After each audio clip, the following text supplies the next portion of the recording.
Welcome back to the Giant Beastcast. Here we are again, doing it live from wherever we are, all the time. I'm joined by Abby Russell. Hello, that's me. I'm so happy to be here. Thank you for having me. Alex Navarro. I am here once again, still in my bad chair. Thanks for having me. Jeff Bacalar. Hey, what's up? My chair is super comfortable. Thank you for asking. And special guest, Ron Funches. Hi. I was going to think of a joke about chairs, but I didn't do one. There's plenty of time. It's like a 2-hour podcast. We got into chairs usually around the 45 to 50-minute mark. Plenty of time to do chair jokes here on the Giant Beastcast. It is Friday, May 29th, or Thursday, May 28th, however you want to absorb this podcast. This is episode 262. Again, if you're listening to this just on the audio and still haven't come to the realization that we are doing these live on Thursdays around 1:30-ish at giantbomb.com/chat. You can find it. It's also on twitch.tv on the Giant Bomb channel. Boy, this week. What a week. How about it? How about this week? We've been doing a lot of live streaming on the Giant Bomb channel. We've made a whole show called Lockdown 2020. And then each day now, when I look at the tracking of the days, kind of prison style that happens on the site, it is day 55. Day 55, just about 2 months that we've all been doing this, and doesn't feel a day over 90 days. So well, that's the thing, Vinny, is that actually it kind of is, because we're only tracking the weekdays. We're not tracking the weekends, man. I don't want to know. I also think we've repeated numbers from time to time. Sometimes I'll look at our schedule list and I'm like, this doesn't match up with the one we're putting in the title. The math is perfect. Do not challenge the math. Ron, folks might not know that you have been on this podcast before. They might not know who you are. Ron was one of the astronauts supposed to go to space yesterday, got delayed, and decided to come on the Beastcast, which I really appreciate. Got to spend that time somehow. Ron, I'm sorry for the grounding, but how's it going? Yeah, it's okay. I thought about it and I was like, it's probably cold. It seems cold out there. And so I don't deal well with that. So I was like, you know what? You're the only I'll stay home. The only astronaut with an extra jacket on getting onto the space shuttle. Honestly, if any space company would forget to put heaters in their suits, I feel like Elon Musk's is the one that would forget that. Right. Doesn't put a heater, but puts Minecraft playable on the visor. Ron, how you doing? What you been up to during all of this? And explain to the folks who you are and what you do.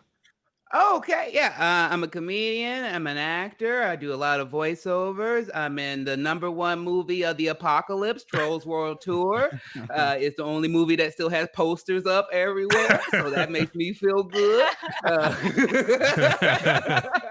Congratulations. Congratulations, Ron, on you in particular, ruining Universal's relationship with movie theater chains, apparently. You guys did it. You destroyed it. Hey, I'm happy about it. Fuck them. They try to make me spend so much money on popcorn. You feel ridiculous. How you been keeping busy? What's been going on? I've been just trying to work on myself. Good. That's good. Because I can't really do a lot of work. A lot of my work as a comedian is live touring. Mm-hmm. And even a lot of the voiceovers are, some of them let you do at home, but for the most part, they're just on hold. So a lot of it's been me kind of working out a bunch. I've started meditating every day with my fiance, which is great. Yeah. I'm into that. And then also there's a lot of fear. And then I kind of play this game where how long in a day can you make it without smoking weed? And today it was 10:15. 10:15. Okay. Well, I think the bigger question is, what time did you wake up? 10:14. Was it a wake and bake or was it a breakfast and bake? No, I mean, I've been really productive. It was a post meditation, post treadmill 2-mile walk, bake. Okay. I'd say you earned it. Ron, I'm so glad to have you on because not only I feel like have we been in our same spots for the last 2 months now, but I feel like between the four of us, not a lot has come out that we've played. So I'm super happy to have a new perspective in here. Ron, have you played any video games? I've been playing games, of course. Of course, I'm playing 2019's Game of the Year, Call of Duty. It's everyone's favorite game. I'm assuming you guys have gone back and played The Outer Wilds through this time period, right? Because that was your favorite game. So obviously, through this lockdown, you went back and played that a bunch. Right out of the gate. Right out of the gate now, huh? Yeah. Right out of the gate. I'm sure you did, or you would not have made it your Game of the Year. Well, no. Well, Some games are meant to be finished and then put aside in favor of other That's games, right. as opposed to say like a Call of Duty that you play all the time. It was the game of that year. It was the game of the year.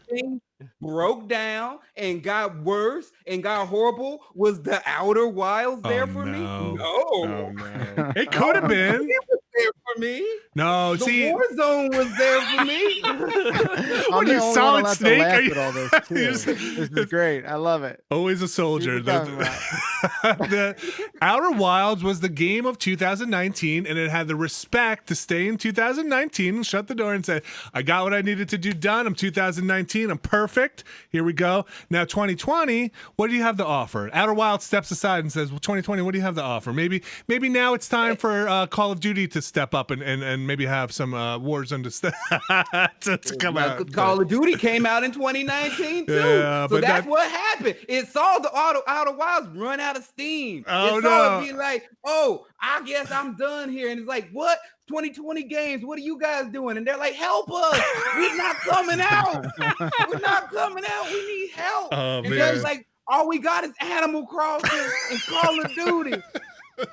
Ron, And I Doom. really thought you got this out of your system in your top 10 list, but apparently not. Apparently you've been stewing on I've this one been for a waiting while. for this day. Oh, man.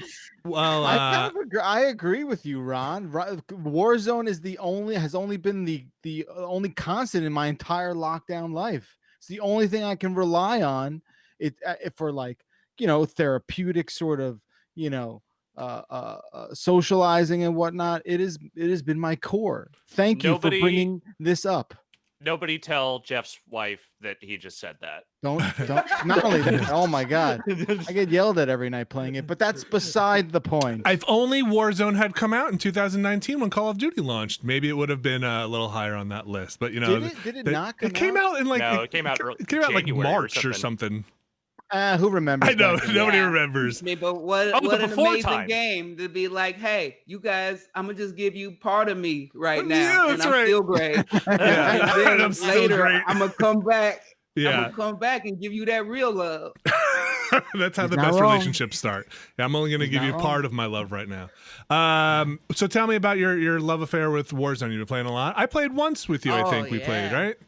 Oh, I really liked. Yeah, I think we played just multiplayer though. Yeah, maybe because I Warzone was think you and Abby and Dan was there as well. But I've been playing a lot of Warzone pretty much every day. A part of my schedule. I work out. I do a free write. I do a lot of stuff for my work. And then right after breakfast, I play 2 hours of Warzone with my friend Gabe and my friend Omar, and we just try to wreck it every day, but it never happens. Usually someone throws C4 at our helicopter or something of that nature, or one of us gets the bloodlust and stops making good decisions. You know how that happens. Oh, I know how that goes. So how many have you taken? How many victories?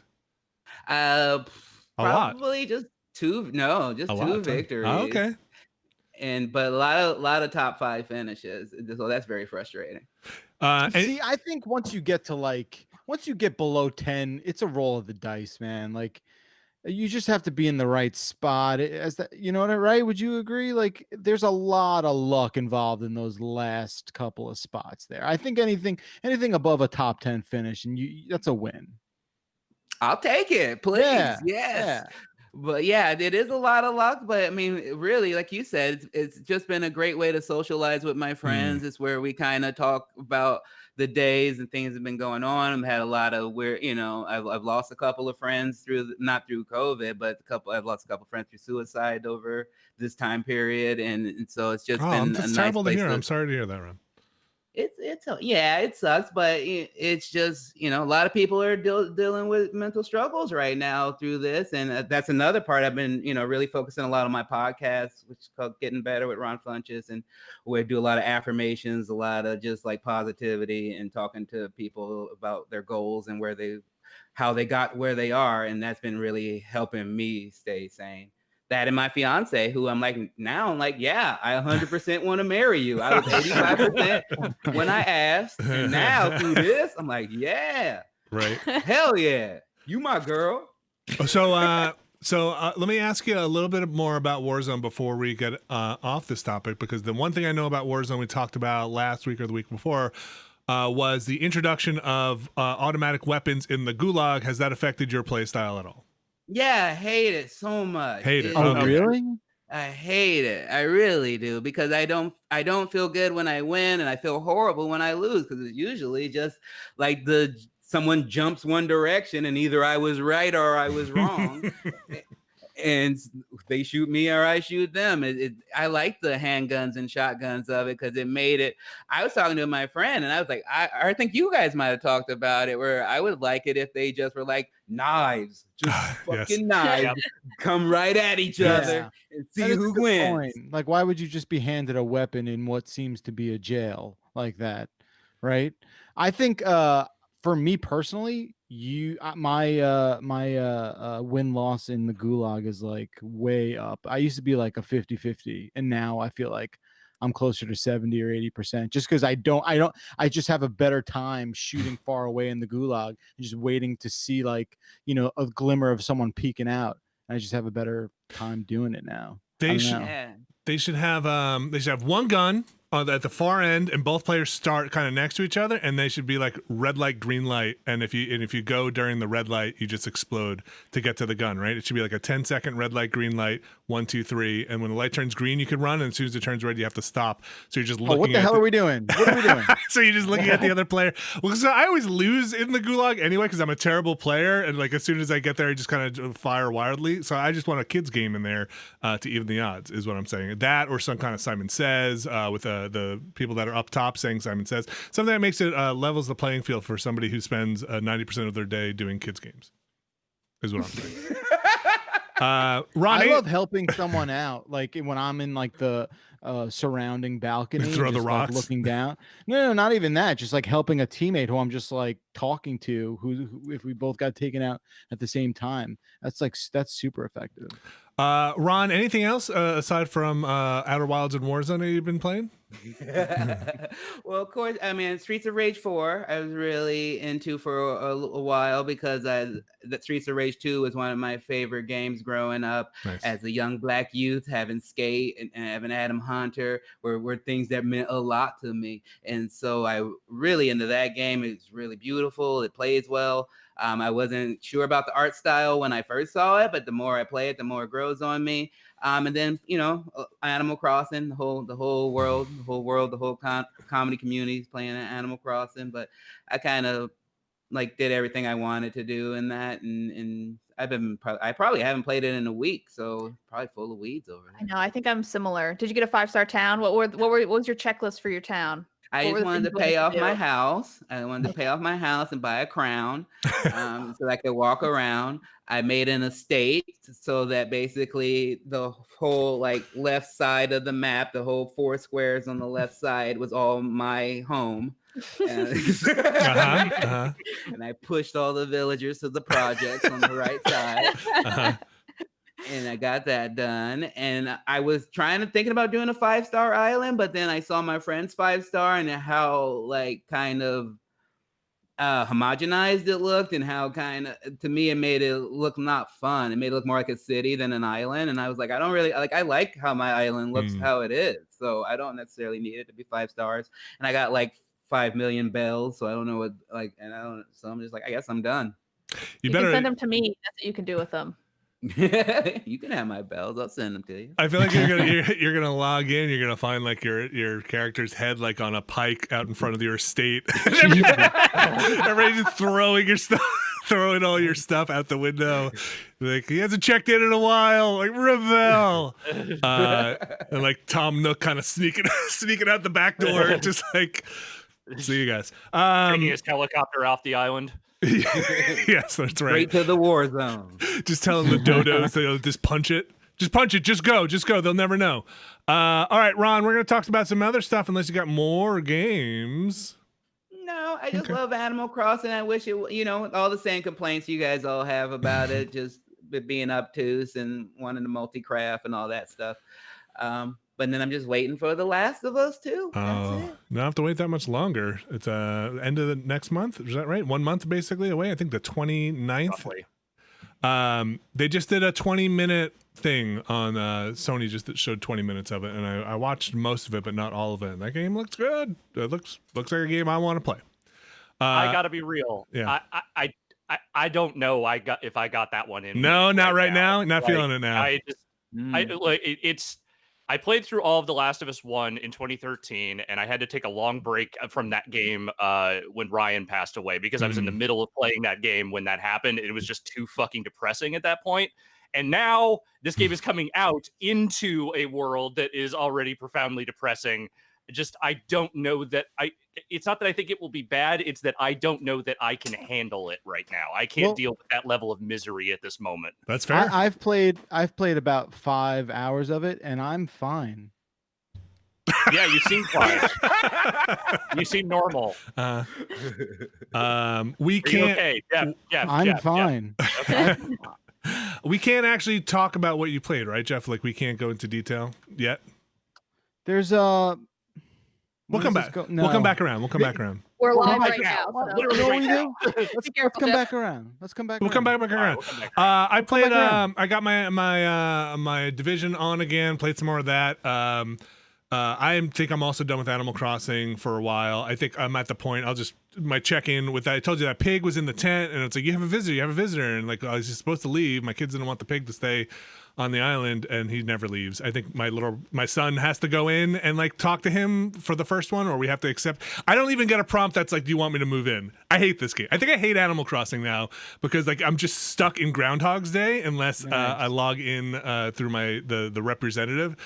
So all I do when I log in is like see what the nooks. I guess this is what happens at the end of Animal Crossing. See what the nooks are selling, and then like get the money tree, hit a rock, and then go back to sleep. Division 2 Warlords of New York. Now I'm at the point in that where I'm just running to get doing runs to get better gear. There are random drops in that, so I'm kind of doing some of that stuff. What else have I didn't have a lot of time this weekend. It got hot suddenly, so there was some outside projects, and then inside. What does that mean? Wait, it got hot out, so I have projects now. Yeah, like yard projects. We did the garden, like we had to plant stuff in the garden, or like the garden, the strip on the side of the house where we like try to plant tomatoes, and then the dog digs them up. So like we have to put a fence to stop that because that was a real bummer. And then it got hot also, and when it's hot, I feel like the house needs to be cleaner. So a lot of house cleaning, get rid of a lot of stuff because it's about to get funky in here because it's really hot. And you mean like all the old food on the floor? all the laundry and the socks that when it was colder, nobody noticed, but now it's like you guys got to put this stuff away. We got to throw some stuff out. So it's getting humid and hot, and the house needs, like, we've all just been living in this house, like, it's got to be we got to do some cleaning in here. So there's a lot of cleaning stuff going on. But I enjoyed it. It was a nice 3-day weekend, and that means the kids didn't have school and we didn't have homeschooling on Monday, which is great. I'm so excited for summer to not have to do the homeschooling in the mornings and stuff with the kids because I think, like I mentioned somewhere else, like they're so done. They're so over it, and it's getting harder and harder for them to focus. And I think the teachers are also kind of, God bless them because they're trying their hardest there. But I think they're also like, okay, let's come on, guys, shoulders down, head down, keep your legs moving. We're almost there. So yeah, I think everybody, teachers included, are waiting for the middle or end of June. Though somebody said, my brother said in New York they might end a little early. So I haven't heard that about New Jersey, but I don't know. So anyway, game wise, sorry, what's that? I have no idea when school's supposed to end nowadays. I think like third week in June is when stuff usually ends.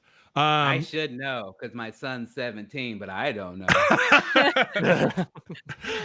has he been like doing a lot of work, or is it? I don't know how like older kids are handling this. Oh, I mean, I just lucky I got a nerd, man. So he's just likes to get his work done, gets his things over. Like he turned 17 in April, and he's like such a little nerdy, fun kid. He also, my son has autism. For people who know me well know that. But like he's such a rule follower that all he wanted to do when he turned 17 was he's like, I want to watch R-rated movies and play M-rated games. What was his first M-rated game? His first M-rated game, Saints Row. Nice, that's a good one. Wow. That's all right. The first one, Saints Row 1, or first one. Wow, Saints Row 1. And what was the first That's M-rated movie or R-rated movie? John Wick. Okay. Oh. Okay. And so, was there like a bleed into the R-rated stuff, or does it go from like PG-13 to just here we go? There's swears and blood spurts. Just jumping right in. Okay. Just jumping right in. So he liked John Wick. He loved it. And then he started watching South Park, and that and my favorite one, he's watching 24. Okay. Oh my God. That's Sure. Is that show still on the air? No. that's fun. That's fun. So are you like just step back and like just absorb it, or you're like second thoughts about just diving in? I mean, originally in the first week there was some second thoughts, but just the fact that he hasn't really picked up any of the mannerisms, he doesn't. He doesn't do any. He loves South Park a lot, but he's not going around cursing and calling his stepmom a whore or anything. So Okay, good. Been real. I'm like, oh, you were right. You can handle this now. Right. That's a nice, good affirmation. So I'm trying to think if there's anything else. I hate to be a broken record, but I sit down to go play Final Fantasy VII, and then I'm like, it's usually like 10 o'clock at night, and I'm like, by the time I sit down to go do something, I'm like, I don't know if I could spin the gears up in the old Caravella momentum to sit down and absorb some Final Fantasy VII right now. I'll do a run in division. Alex, what you been up to? Yes. Let's see. I have, of course, been playing Animal Crossing. We have now reached the stage in Animal Crossing where my girlfriend has decided that there are certain villagers that simply must go. So I guess the way you used to be able to pull in Animal Crossing villagers specifically was through like amiibo cards or amiibo chips or something, but Nintendo doesn't make those anymore. Okay. And so what she did, someone on Etsy was selling custom-made these little like The plastic tags? chip things that have like the tags in them. And so she went onto Etsy, waited for the time when the sale began, because apparently they sell out like immediately, and bought 4 villagers that way. And so she now has these 4 little tags for the 4 villagers she wants and is getting ready to clear them out. But you have to invite them 3 times to the tent. And then they will be like, okay, this person wants to join your city. Who are you going to get rid of? And then I guess Isabel has to go make a deal with whoever it is you're getting rid of to say like, hey, you got to go. Oh no, poor Isabel. So she come back and she's like reach under the desk a little bit, and then she's like, oh man, gotta go make a deal, and like come back just in tears, like grabs a pillow and the gun. She's like, I'll be right back. Finally found out what Isabel does in this game besides drink and watch TV. Apparently, it's evictions. So that is her role. You think those money trees grow themselves? You know what it takes for money trees to grow? Blood. Yep. So we will have 4 new villagers. It's all older ones. You can't get any of the new, like, for this game villagers because they don't have tags for those. But soon, Derwin and Rold the Penguin will be joining our town. So that's very exciting. Who's she kicking out? Who does she hate? There's a cow named Naomi she really doesn't like. There are a couple of cats that she was fine with, but she wanted different cats. So we got 2 different cats. And then we're saying goodbye to a very lazy pig who is fine, but we had no attachment to him. Lazy pig? That sounds great. Yeah, he's all right. I have 2 pigs in my town. Talking about Spork. I like Spork. He's a cool guy. Not Spork. It's a different guy whose name I actually don't remember. So clearly he was not that memorable. I have a family pig named Chops. I love him. I had to This guy kick had- out that Ram Clown. Oh, Pietro. Oh, what's wrong with Pietro? He's terrifying. I mean, he's a little terrifying. Yeah, we don't have him, but I do. I like Pietro, but I also like really terrifying shit. So that maybe is why. Anything else, Alex? Yeah, I've been playing a couple of other things. So the new Civ 6 content came out. They added 2 new civs, the Mayan civilization and the Grand Columbia civilization. I tried both of those out, and they seem like good additions to the game. But my favorite thing they added as part of this new content is a new mode called Apocalypse Mode. Perfect. Which requires you to have the latest expansion and the new content pass. And so what it does is it turns up the intensity on all the disasters a bunch so that they are both happening with greater frequency and doing more damage. It adds new disasters where straight up, if climate change gets too bad in that game, a straight up fucking asteroid will come down and just like lay waste to everything. And there's a new religious unit called a soothsayer, which periodically you will use to sacrifice one of your units to a volcano to appease the gods. Sounds very timely. I love it. Yeah, it's perfect. Finger on the pulse. Very much so. I will say it is kind of a neat mode. I think it's kind of a neat different way of playing that game, which I have played already too much of.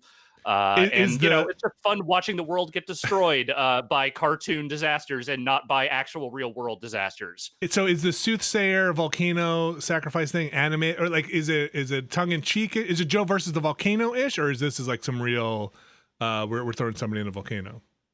I mean, they're not going to show the guy's heart getting ripped out before he's thrown into the volcano or anything. Well, that would defeat the purpose.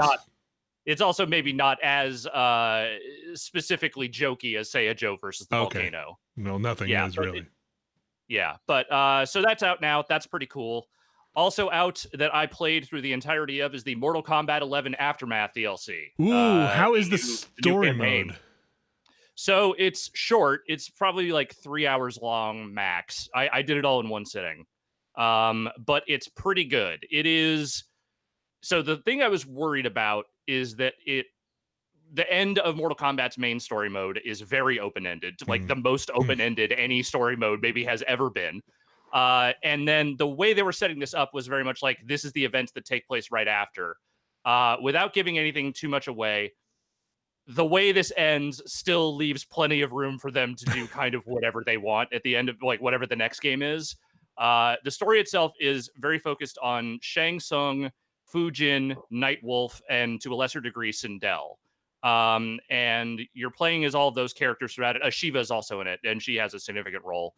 And so the basic gist is that Shang Tsung and those Fujin and Nightwolf were banished to the Void at some point during the last story mode. And then they show up after Chronica is defeated and are just like, hey, whoa. Don't fuck with time yet. You don't have the crown. If you don't have the crown, you're going to fuck up time even worse. Don't do that. Right. The hourglass is going to shatter, right? If you Exactly. Yeah.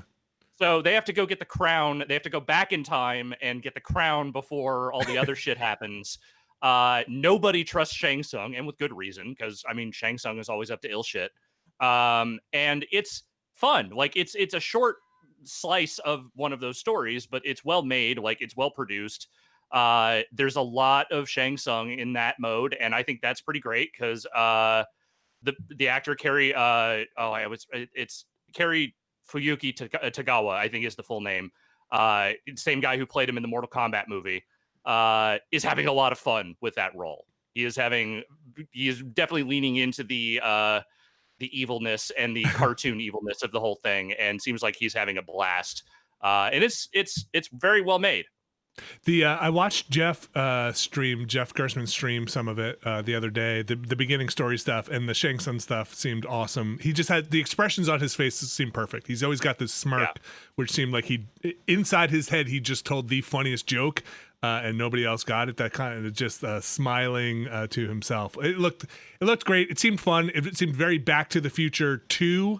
Like we need to go get the sports almanac style, because they are now inserting themselves into already a time story where they have to avoid people who have come back in time already or traveled through different dimensions. So it's a third party timekeeper, which seemed like a lot of fun.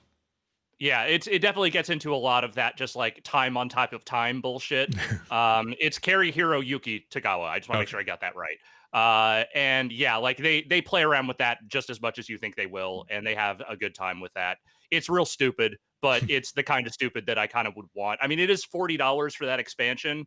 But you do get the extra characters, like RoboCop is part of that pack if you want that. He does not factor into the story mode, unfortunately.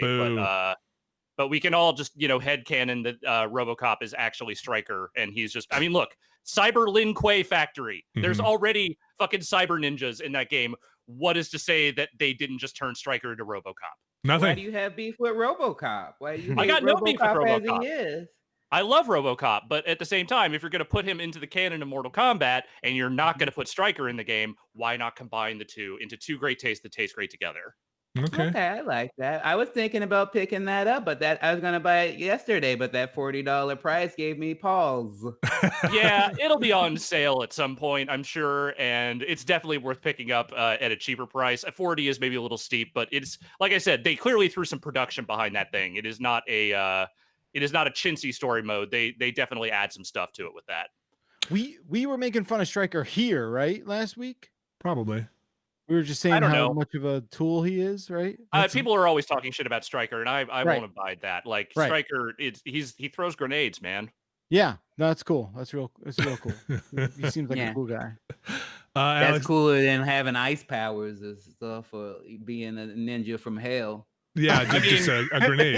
I'm not saying Stryker is cooler than Hell Ninjas and Ice Ninjas. I'm just saying Stryker throws grenades. Yeah, And but yes, Yeah, he's got a cool bandana or something. No, he's got a backwards anybody hat. can throw grenades. Really, like Oh, you right. I know, could it's not the throw a guy that uses grenade a if gun. you want. Wait, So Yes, Stryker that's the talking guy about using the Mortal gun. Kombat. I don't. Stryker's Yeah, the guy with the fanny no pack, fighting games right? should have guns. Yeah, he's totally got the fanny pack. Okay, cool. Striker, no striking. Okay. I mean, he strikes too. He does striking. He just also does shooting and exploding. Yeah, he seems adjusted. Yeah, imagine being the guy who came into the Mortal Kombat universe. One guy is like one other Earth guy just has metal arms now. Even Sonya can like shoot lasers out of her wrist, and he's just like, I literally have nothing. Once I'm out of bullets, I'm basically gonna die in this universe because this is a universe without bullets anyway. So I'm gonna turn my hat around and go for it and throw grenades. That's why it makes sense to turn him into RoboCop, because he needs that escalation to keep up with everyone else. Yeah, but even turning it to RoboCop, and I don't want to get too down the rabbit hole of Mortal Kombat lore. Even turning it to RoboCop, they already have cyber ninjas who are going to be cooler than the robot cop. So it's like, but I'm saying, like, who's already going to be like, hey, check me out, I'm a robot police officer, and be like, yeah, we've already got cyber ninja, which are always. Well, you know what else? You know what else had cyber ninjas? RoboCop 3. And guess who won that battle? Motherfucking RoboCop. So you know what? It's actually, I feel like RoboCop can actually hang with the cyber Lin Kuei. Do they have, if you play as RoboCop, do they use any voice stuff? Or is it Peter? It's Peter Weller. And so yeah, they did. They got him. Okay. Does he say drop it? He has some of the lines, he definitely has. It's definitely Peter Weller doing the RoboCop lines. I will say one of the more inventive and also awful to watch brutalities in that game is straight up RoboCop murking a dude the way Murphy got murked at the beginning of RoboCop. No, that's the one that gave me. That's the one I watched too young. That's no good. Yeah. That part's bad. Yeah, he just shoots that dude's hands off and then just keeps shooting him. Oh, that's bad. Okay. Yeah. Well, I mean, listen, if you like RoboCop, then go for it. Anything else, Alex? That has pretty much been it. Abby Russell, That's me. how are you and what you been up to? I'm doing well. Thank you so much for asking. I have not been playing that many games, to be honest. I don't have many updates. Still playing the Jack the Ripper DLC and Assassin's Creed Syndicate. Nice. I feel like I am playing probably like the way normal people play. I will play a couple times a week, maybe for like a half hour to an hour at a time, and that's pretty much it. And I'm having a good time with it. I've been playing a lot of Fortnite, really enjoying Fortnite. Also playing Animal Crossing here and there. I don't remember the last time I logged on. It was probably like this weekend, I think. How is the Red Dead going for you? Not Red Dead Redemption, the Red Dead Revolver. I finished it. You did. Good for you. Watched Okay. the whole playthrough. I finished it. That game has not aged well in a lot of ways, but I think has like a lot of fun style in other ways. I don't know. I enjoyed it. I think it's goofy in a way I liked. It's Okay. also like an interesting piece of like history, I think, as far as games go, considering like the games that came after it. But honestly, all I want to do is play Minecraft. I want Brad to open up that server. I want to be able to play it all the time. I don't know what it is, but like truly those Minecraft streams are like the highlight of my week. All I Aw. want to do is like mine for diamonds. So I didn't mention it, but I spent most of my gaming time actually doing redstone experiments on my own Minecraft thing and just making the lights go on, which is a great way to cool out for an hour. Just lay that redstone. Thanks to everybody who sent me sick Minecraft redstone tips on the site. Thank you very much. All right. Just say that I love Abby talking about Assassin's Creed Syndicate because that's my favorite Assassin's Creed. Yeah, that It's a game good is one. so good. Yeah, I think it's the best one they made. I also think it's one of the best Batman games ever made that did not star Yes. Batman. I fully agree. I think the detective stuff is so cool and so fun, and I love the Jack the Ripper stuff because it seems to like lean into it a lot more, which I find very enjoyable. I don't think I played that DLC, so I should go back and play that. $15. It's good. I also didn't play it when I originally played the game because I played a ton of the game. I don't know why I didn't play the DLC. I think it must have been a thing where I like played the game and like platinumed it, and like months later the DLC came out, and I was like, well, I've kind of moved on, but. Yeah, it's fun. I really like it. I love that one because it was the only one where I felt like when you were killing people, it was truly justified. It seemed like always before they were like, oh, these are just happen to be my enemies. But when this one, they were like, they're putting kids to work. And you're like, I gotta go kill that guy. Yes, agreed. I will say though that the brother character is maybe a little too enthusiastic about the whole we're gonna go kill people all the fucking time. But like, that's the beauty of Syndicate is you like hardly have to play him. Like Yeah, I I don't even know barely who played that guy. is. The I don't know who DLC, that is. he like maybe died in the beginning. He's like gone immediately, and it's perfect. It's like, mwah, this is all I asked for. Evie fries, all that. That's all it's about. That's Yeah, all you it's get it. about. I still need to get into Love that. Evie. Jeff Backler. Hey, How are Hi. you? I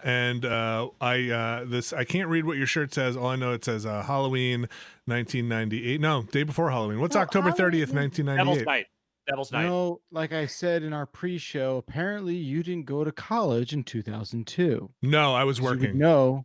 this is Literally a no Donnie one Darko at this shirt. podcast did. So you're alone on this. Oh, that's right. It's a Nope. Donnie Darko shirt because I'm real heady. Oh, you get it. you're Oh, so Okay. you get it. So, but you got the Donnie Darko shirt, and then on the back, is it like a picture of Frank? Like you don't get it? Oh, don't try and like backfill your knowledge of that film. I mean, I've okay. seen Donnie Darko. I think everyone's seen Donnie Darko. It's not like some underground movie. Like, That's my joke, Abby. I thought you were a comedian. Holy Oh shit. my gosh! I am a oh. comedian, which is why I didn't understand your joke. Wow! wow. Oh, it's getting Ron Ron got it. He's laughing. I'm laughing at this part. the bird. Jeff, We can all agree they're both good parts to the joke. We all Look, every contributed. joke needs a setup, right? All right. Yeah, thank Jeff you. for Jeff closing Backlar, how that. are you doing? Everything going well? I'm good for the most part. Yeah. Is there- you know. Is there a tape on your hat? See? Look at that. Look at that. Is there tape What's that? on your hat? Is there a piece of tape across the devil's thing? No. No. What do you- No, it's Okay. just a logo. It's like Is it black, white, red. Yeah. Oh, is that right? Yeah. Okay. Yeah. Yeah. No, Man, that's what just are you- it's Google what kind of Hangouts stupid is shit are you ruining- wearing that I can talk about? What- Oh, but no, literally, you can talk about anything. It's all Giant Bomb merch. It's all good Giant Bomb merch, which you can get at store.giantbomb.com. Thanks, Jeff, for the plug. What's going on by you? What's going on by me? Well, look, I'm playing The Last of Us 2, and that's all I'm playing really. It's cutting into my Warzone time, so I'm not excited about that. But that's all I can say, really. Okay. I've been That's playing fair. it for like 5 hours. It's a video game. Oh, weird. It's on PlayStation 4. Just keep going. Yep. Just yep. Does he use a controller? Does this one use a controller? Do you? Occasionally, Yeah. Is the left Okay. stick? Does it hook up to your TV? there's graphics. Okay. I mean, I'm playing it. I'll say this. I can't say anything. And I think actually this time next week, though, there's like a part of it that I'll be able to talk about. Okay. That's fair. I And look then- forward to that day. And then the review embargo for it, though, is June 12th. So when you That's- wake up June 12th, you'll be reading reviews. That's a week before the game comes out. Wow. This is my favorite part of the podcast, by the way, is whenever you guys go, I'm playing something and I can't talk about it. Yep, it's awesome, right? Because you We guys need are to always talk about it more. you always sound like you're mad you can't talk about it, but there's always this kind of thing like, I can't talk about it. I don't know if I come off like that, but yeah, I mean, I'm not happy about it, but like, would you rather me just like not say anything? Maybe maybe you're right. Maybe I should just not say anything. No, it's fun. Dad, No, no, Ron brings up a good point. Yeah. I mean, it's like, oh, okay, great. That helps. No one. But it's fun to tease us. It makes you feel big. It's nice of you to assume that. I've been playing Cyberpunk. Can't talk about it. I can't really talk about Cyberpunk, but just trust me, I've been playing it. It's real good. PS6. That's right. I can't even show you. Can't talk about it. I play it when I'm in Canada. It's my Canadian PS6. I've been playing, but there are other things I've been playing. I've been playing a lot more of Moving Out, which I talked about a couple weeks ago. That game is adorable and hilarious and real fun, and kind of bringing my relationship with my son to a new sort of level of friction between us, where I'm now getting a little upset with him as if he were someone who's been playing games as long as I've been, when I'm just being a piece of shit about that. He is exceptional at games and everything, and I don't know. I'm just expecting too much from this kid, and we're still just blasting through this game, but I get frustrated. He gets frustrated. A couple tears have been shed. Oh, I mean, look, he's 5. He's gonna cry as shit. Like, he's just 5. Like, it's not from me yelling at him. Oh my God, no. It's from like him, just being frustrated with his little thumbs, not being able to, accomplish the things he wants to accomplish. And my heart goes out to him. I'm having like flashbacks to like when I was a kid, and like my dad would come sit at the edge of the bed after we just had like a full on yell factory and do the bedtime. Just sit, I get mad sometimes when you're moving out. when you're moving out, you just won't throw the bed. I'm sorry I cursed. Sorry I yelled. You know I love you, right? you know I love you. I hope I'm not fucking him up, man. I just have these moments of like where I'm just like, I just have a voice in my head just like, you, Jeff, shut the fuck up. What do you relax? Like, this is okay. He is really good at video games. He is 5. Where were you when you were 5? I do that kind of stuff. But you're at the beginning of a beautiful story. I used to have that same problem with my son with Halo and Halo 2. He used to always want to play, but he was at the age where he just wasn't that good yet. And so I'd have to babysit him, make sure he didn't get murdered. And then one day I was in babysitting mode, and then I go to catch up with him, and he's already cleared out the whole level. And I almost teared up. I was like, you don't need me anymore. A little more cleared the flood out. So I feel like that time is fast approaching. He did play, so he knows that dad has this adult game and dad's playing it a lot, and he's very curious about it. And while I was trying to figure out my capture device here, I let him play like a little part of it that was very clean. And he thought that was like the coolest thing ever. And he was like, it was just so cute watching him be all scared, like, is something terrible gonna happen? I'm not scared. I can see anything. It's like, all right, look, the little victories in life, I guess. But I'm still doing the pinball stream stuff. We took last week off because of the holiday, but we're gonna be doing Funhouse again. I fixed all the problems that were going on with it. The eyeballs too, or no? Did you get it exercised? What's up? Did you get it exercised? Did you get a priest over, or? I ran out of holy water. Yeah, well, that happens. I fixed some stuff. I changed out a couple parts on it. I'm super psyched about, and I'm gonna do it again on Sunday. So if you enjoyed all that, please tune in again this Sunday. And man, there is big pinball news that we'll wait for later in the news section, but. This is it, man. This is the new renaissance of pinball, ladies and gentlemen. It's happening. So we'll talk about that in the news. Yeah, please. Okay. If you'll let me. I We will. have a question I need to ask everybody here, and Okay. So my little brother moved out of the country recently, and I took over a bunch of his stuff. And one of the things he gave me was an old like 60s 70s like amp thing, like a piece of audio equipment, right? And then my wife saw me looking at record players, and she was like, "No, you cannot get it." I was like, "Well, I have this thing, and like this thing is clearly for a record player." And like, what have we got into records? And she's like, "We're not getting into records. Why would we get into records? Like, we what are you gonna do with a record?" So, should I get into records? Okay, my thing is like normally for any other person to be like, yes, records are cool. It's a nice way to listen to music. You get like a nice physical thing. You can hang it on your wall. It's a piece of art. But knowing you, Vinny, I think maybe you have enough collections. Yeah. I'll move like a Optimus over, and we'll put like my Sharona back there. I don't know, like Put my That's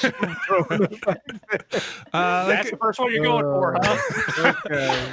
Well, I mean, there's so much going against it. One, it's like I know shit about music. I know nothing about music. There's like 3 records I would probably get. 2, like I don't have any room in my house at all. And 3, I'm maybe one of the laziest people in the world. So I know that once I put our record on the platter, that record is going to be there for all of time, because I would never ever. Because records also are like 20 minutes long, if that. You know, like a record doesn't. Yeah, you gotta like flip it. You gotta flip it. You can't just like leave it. Yeah, Vinny. So knowing all 3 of those things, which you clearly do, they're at the forefront of your mind. How do you consider this and not just think it's a fucking obscenity that you're even like talking about doing this? Well, because I got the amp thing, because I have the one thing, and now I need to complete the collection. What? You know what's a lot easier? Yeah. Getting rid of the amp thing than just building an entire collection of bullshit you don't even care about around it. No, that's not what the fates intended. Otherwise, they wouldn't put it in my house. That's it spoke to me. Yeah, the fates are motherfuckers. They don't give a shit, man. They don't care about your house. They don't care about your life. No, if someday if somebody gave me an envelope and like the letter M were in the envelope, you gotta get all the rest of the letters. What are you gonna do with just like the letter M? You gotta get all the letters. And the problem in the collection stuff comes out. It's a number. Then you gotta get all the numbers, and the numbers don't end. So like that's the real problem with the collection stuff. So yeah, you guys are all on board. Great. Here's what I'll say. Yeah. I'll say this. If you agree to let me come over and do nothing but play death metal records for your kids, then I will sign off on this. I'll hook up a robotic arm using an Arduino, where we set up a little iPad with your face on it, and a little robot arm comes in and puts the record on. All right. Yeah, records. I'm gonna say that you've said all the logical reasons of why you should not do it. You are well aware. You see your own background, but at the same time, I can see the twinkle in your eye of a junkie when I know one. So I just know it's gonna happen. So Ron's totally right. This is not you asking for advice. This is you just getting it out in the world, being like, "Look, I'm gonna do this." It's really You're saying any answer we give you is permission. So you're saying is not should I get a record player? Is how do I explain that I already have a record player to the rest of the family when it shows up? I think honestly, the most damning thing is not you being like, "Oh, maybe I'll start another collection." That fine, whatever. That Vinny will be Vinny. I think the most damning thing is you being like, I don't know anything or care about music. I don't know. I don't like. There's why? There's like 3 or 4 albums I'd be like, okay, I could see myself getting those on. Right, like these are which ones? So I'd get probably they're right there. They're right there. Hold on. So I'd get Nirvana, the one with the baby. What's it called? Never mind. I get Nevermind. It's called the one with the baby. I get the one with the baby. I get Sarah Vaughan live at Mr. Kelly's is one of my favorite jazz albums. And I probably get Mozart's Requiem on record. And those are like the 3 albums I might get. I'd probably say I still probably have them at my parents' house. A good Run DMC record I'd probably get. Like I probably still have 1 or 2 at my parents' house. Maybe that's it. And I just trying to build like a time capsule or something. Have you looked behind me? Of course. I paid thousands of dollars to grab onto my childhood. I've been keeping it in my sight at all times. I'm not letting that stuff go. So yeah, thanks for supporting it, and I'll let everybody know, and I'll let the family know the record player's on its way. Enjoy your journey. Thank you very much. It's gonna be fantastic. Can't wait to get deep into. I'm sorry, I have to start saying vinyl. Can't wait. All right, should we take a quick break and come back with some news? What do you guys think? Sounds good. All right, sounds good to me. Hold on, here comes the break music.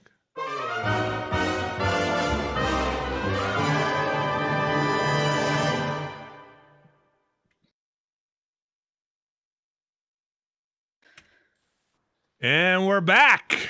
All right, we're back, and we've got some news. I have a bit of a situation. Uh-oh, no. What is it? Oh, all right.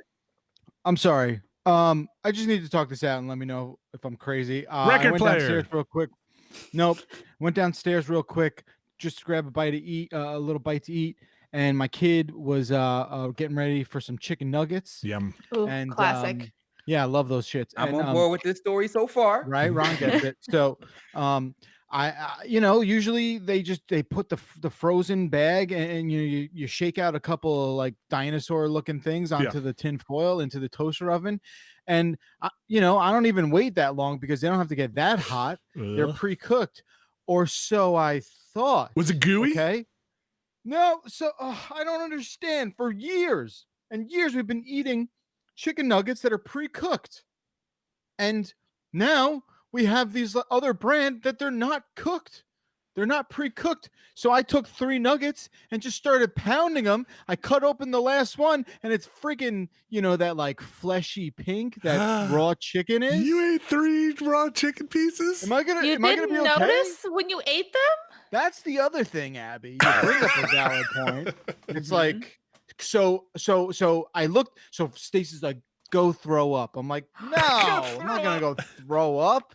How much could 2 raw chicken nuggets? Like, I'm okay. I'm gonna be okay. Don't you need to first to have like something that has salmonella? You're just gonna shit later. You'll be fine. Can someone please? Look, I'm gonna take shit this- later either way. Can someone take this clip of Jeff saying, "I ate 2 nuggets. How bad could that be?" and immediately cut that with the Ghanaian funeral meme right now? No, don't do that. Please, Don't I'm do that. begging you. Someone Don't- do it. Don't do that. But Well. but well, look. So like the outside of it, like the breading part, when you look at the cross section, that was white, that was cooked.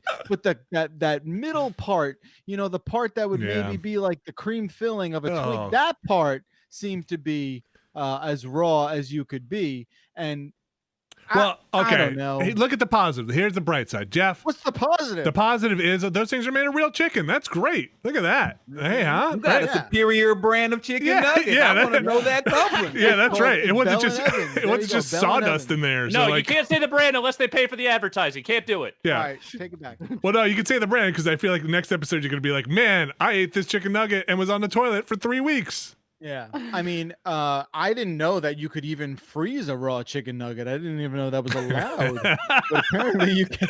Apparently you can. They don't let you put anything in a freezer these days. That's wild. I don't know. I just had a minor freak out moment. You know that moment where you're like, where your brain's like, "Oh, you should try and throw up for real Yeah. right now." Yeah. And I had that moment just now, and I want to know if like Mm. I let it pass. I let that No, moment. you should pass. definitely vomit right here on the podcast. Please don't. No, don't. Nah, I'm not. No. Nah, I'm not gonna do that. He's Nah. he's gotta puke. He's gotta puke. Dan's not here, so I got to do it. I'm gonna puke like one of the what we do in the shadows characters. And Nice. go like that. I love Well, that shit. I like anytime people reference stuff I like. That's That's just very good. bad. I That need to see show this is maybe latest my favorite season. thing on TV. It's so goddamn funny. good. I hope you don't. I was gonna name drop. I'm gonna not. Never Oh. mind. All Do right, it, all right. do it. I was going to talk. I was talking to someone, but I can't tell you who. Oh, see that's right. Oh, Dave. yeah, You like got- the Last See, of you're Us doing it 2. too. yeah, You you did got it. it. You Yeah. just did it. Yeah, Nice. yeah, Yeah. there you go. You got He your gets moment. it. You're right. Come on. You're cooler than everyone now. Little victories. Little victories. I hope you feel okay, Jeff. Yeah, me too. If I all know, of a sudden my curious- screen goes black, you know what happened. I'm Uh, okay. Well, You'll be yeah, fine. you'll It's too numb. you'll You be got so fine. much stomach acid in there. Yeah. Also, who knows? It's frozen. Like, Also, you'll be how fine. fun would it be if during this whole plague you died from chicken nuggets? On like the scale, not that fun, but it'd be interesting. It would, yeah, it Kind would of fun. be. It would be so pathetic. What a way to wouldn't it? go. What a pathetic way to die. I think the worst would be having to be like chicken nugget. Just Yeah. like it was a dinosaur chicken nugget. Just got It's like the little Oregon Trail. Fucking your character died. Fucking tombstone, but it just says chicken nugget on it. Oh, God. undercooked. Wow. Well, and also the bright side is your son's gonna have some awesome chicken nuggets, so that's good. Chicken Yeah, nuggets are in great. like 10 minutes when they're actually cooked. Yes, that's it. 10 Oh, I minutes. want some chicken nuggets. So cool that he's responsible enough to wait. Right. There's that classic marshmallow test where if you wait, you get 2 marshmallows, and Jeff is passed out dead because he ate an uncooked marshmallow. For the test. This is probably a good, before we get into news, probably a good point as any, now that we got that out of the way, to mention the sale is going on, and this is actually the last weekend to get in on that Giant Bomb premium sale that is going on. $35 for the rest of the year, for a full year, actually, I should say, because we're coming up halfway through the year now. But you get a full year, $35. Giant Bomb premium subscription ends at the end of May. So if you have not gotten on board, get on board if you can. If not, I hope you've been enjoying a lot of the free stuff we've been doing. We've been streaming every day. Every day, for many hours a day. Lots of fun stuff over at giantbomb.com. Most of the free stuff going over to Twitch, but if you can support the premium side of things, that is how we support ourselves. So thank you very much for helping us. And this will be, the last week we'll be pitching this thing. So go get them. Now, on to the news. Alex, you picked a bunch of news. I picked a little bit of news here, but before we get to that, news as well. I also forgot to ask Ron, what do you have on your shelf behind you? What's going on back there? A lot of pro wrestling action figures. Some of them signed pro wrestlers. Whoa. Some of them not, because they're dead. Oh, We have one in the office that's signed by Gentleman Jack Gallagher. You got it. Yep. Yeah. Which I'm peeved about wrestlers. So Uh-oh. talking Why? to Dan, I've met a bunch of them. They're all been very, very nice to me. Gentleman Jack included. He's so nice. Mhm. That's not his Yeah, name, his though. name. That's not his real name. That's not his name at all, in any way, shape, or form. And I was like, "What?" I shook his hand and he introduced me like that. And then later, I was talking to Alec, or not Alec. I was talking to Dan about Xavier Woods. Yeah. And then how it's like, oh, but his name's Austin Creed. And then apparently that's not his name either. He's got 2 fake names. All I will say is his real first name is Austin. So you are calling him at least by his correct first name in that regard. But what makes that one even more scammed? I feel conned. What makes that one even more confusing is that there's an NFL player actually named Xavier Woods. So the whole thing is just very weird. Yeah, wrestlers will betray you. Don't. Yeah, That's right. it's kind of the whole. I thought it's they in the were all job faces, description. but they were toes. Yeah. One day you're friends with them. Next day, boom, still chair to the back. It happens. Sometimes I'll even print T-shirts about it and wear them just to make sure everybody Abby, knows. Think of it this way. If you met Batman and he introduced himself as Batman, and then you found out his real name is not literally Jeff Batman, would you still be upset about that? It's a secret identity. It's part of the character. It's what they're doing. If he shook my hand and said his name was Batman, I would respect it, but I would feel betrayed when I went on his Wikipedia page later and it said his name was Yeah, not I'm Batman. going to stop you right there, Alex. I'm going to say if you're at a party with Bruce Wayne and he Yeah, introduces Bruce himself, Wayne. I'm not talking about Bruce Wayne. I'm talking about Batman. But I'm talking if- about meeting Batman. right? But when he's out of the costume and he's like, Bruce Wayne walks up to you and he's like, Yes. I'm Batman. And Yeah, you're like, But that's the point. Wrestlers are never out of the costume. They Oh, keep kayfabe all okay. the time. See, I don't Okay. like I that. don't I'm with know. Abby. I'm actually a little upset about the Jack situation too, because that dude shook my hand and was like, "Hey, I'm Jack." I'm like, He looked me in "No, the eyes. I sat in a quarantine room with his wife. yeah, we had a private moment. I would say Abby, for like 5 hours. It was like the longest podcast. That was a really long That one. was a long Yeah, one. jeez. All I right. felt bad. I sat in a room with his wife, who was very, very kind. Yes. She had headphones. She listened to the whole thing. Would occasionally chime in to me. I could half hear her, and I would nod and laugh. Yeah. The wood. Man, showbiz. What a wonderful Yep. world. All right, let's get into some of the news here. Some quick and some not so quick. I pulled some quick stuff here, like this Pac-Man coming to Twitch. So what does that mean? It means that apparently What? in the near future, you will be able to play Pac-Man on a Twitch channel. They have different modes. Studio mode, create and share your own maze creations. Endless mode, 4 people play simultaneously with 1 life per level. Select mode, 4 players team up cooperatively to achieve the max score. And classic mode, travel back to the 80s and experience the original Pac-Man game. Twitch publishing games now. It's Amazon, so it's a partnership between Amazon and they own Twitch, so it's not just Twitch. But weird, huh?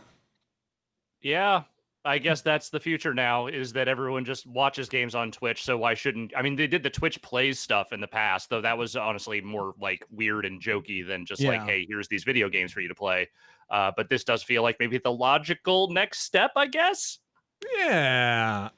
We'll see where it goes. So this is Bandai Namco and Amazon Games for Pac-Man Live Studio. We'll see what happens. 70% of me wants to be like, who gives a shit at all, right? But 30% of me is like, I can see people being really competitive about that. Oh yeah. People right. being competitive at Pac-Man. Who would perish the thought? I don't know. They could make a movie about it. Ooh. Speaking of being competitive, Street Fighter V is getting its 5th and final season with 5 new fighters. Street Fighter 5. Not a lot of I'm on 100% don't give a fuck. I feel like that could have gone either way by the end there. I wasn't really sure.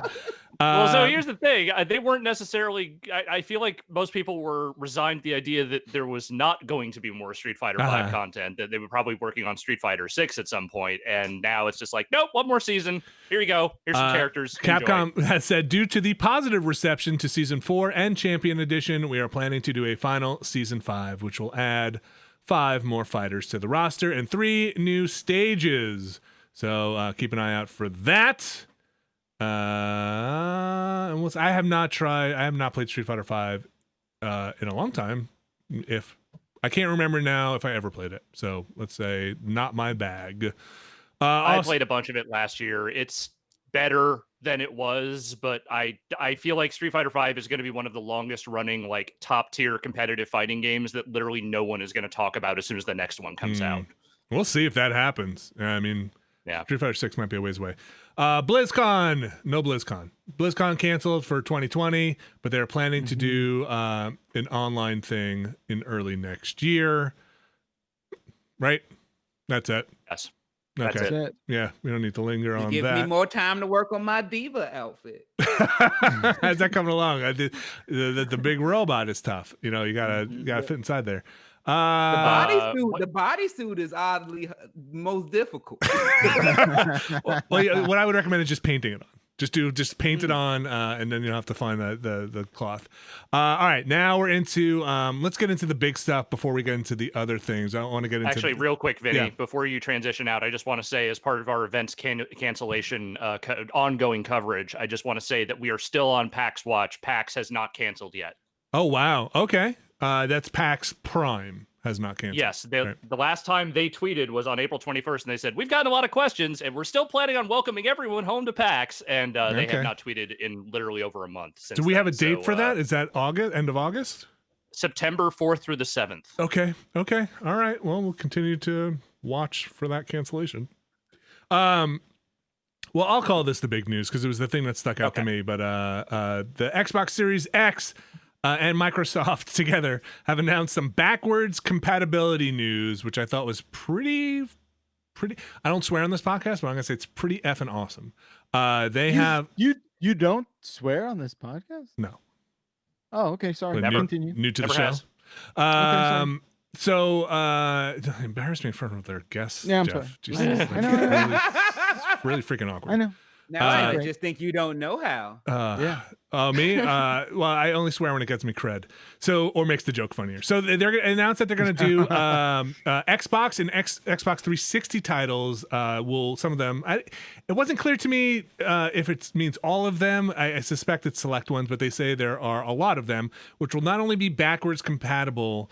They say the ones they are talking about here will, as far as I understand it, will run natively on the system on the Xbox Series X, which means they will get a boost or possibly get a boost in frame rates and also support HDR on the Xbox Series X, and that's kind of awesome. So Yeah.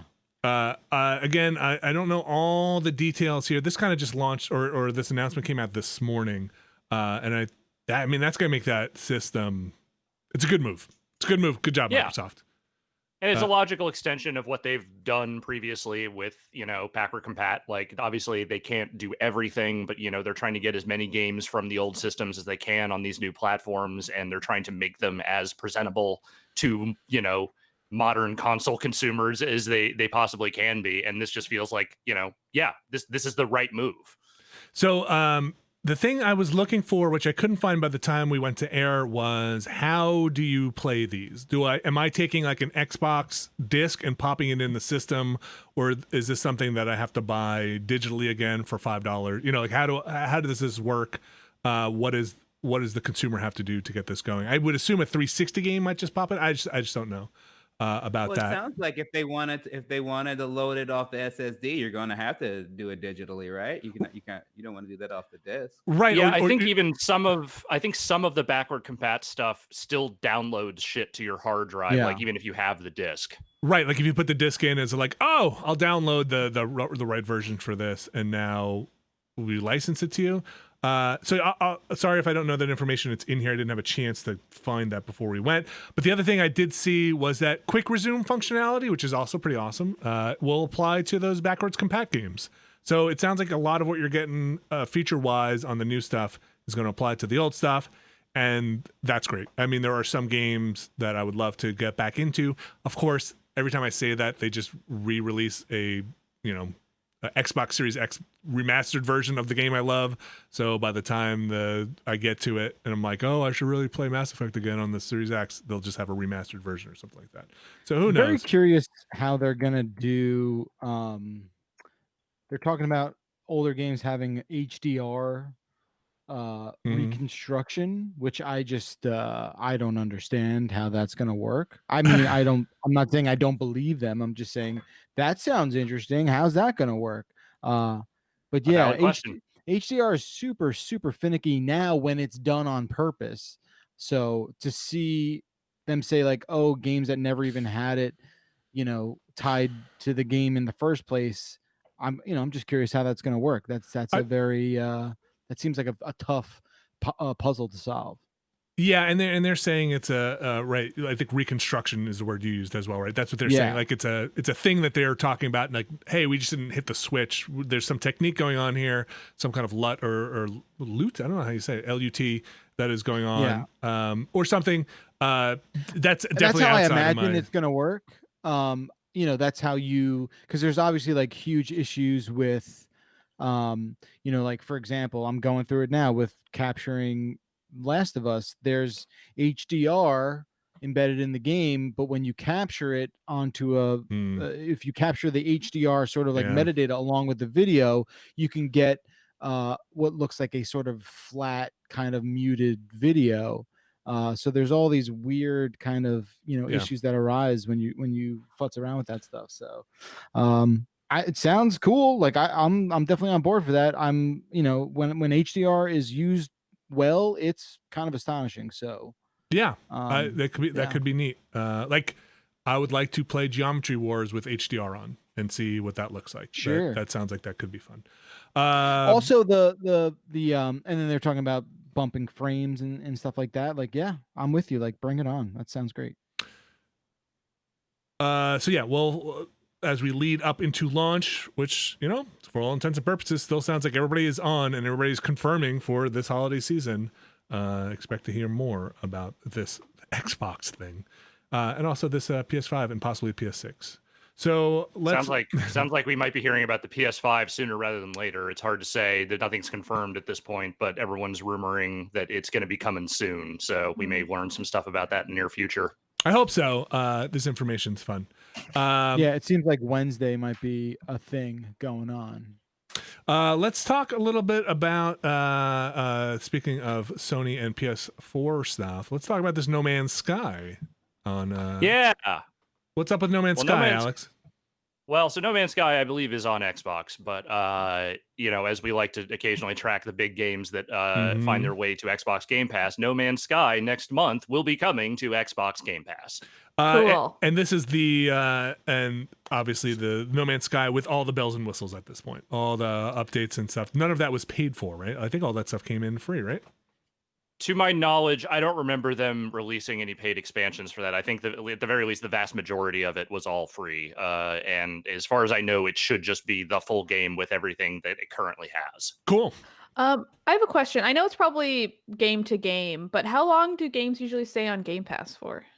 It I know really they depends don't on the stay there game. forever. Okay. Yeah. I imagine some of these are like literally like a couple month deals. Some of them are for like longer term. I haven't gone back to see if any of the games I've gotten through Game Pass have been taken off. I'm pretty sure a couple of them have, but Right. yeah. They took off Grand Theft Auto 5 when they put Red Dead 2 up. Oh, really? interesting. Do you know how long Red Dead was up for? I don't. Or not Red Dead, but GTA?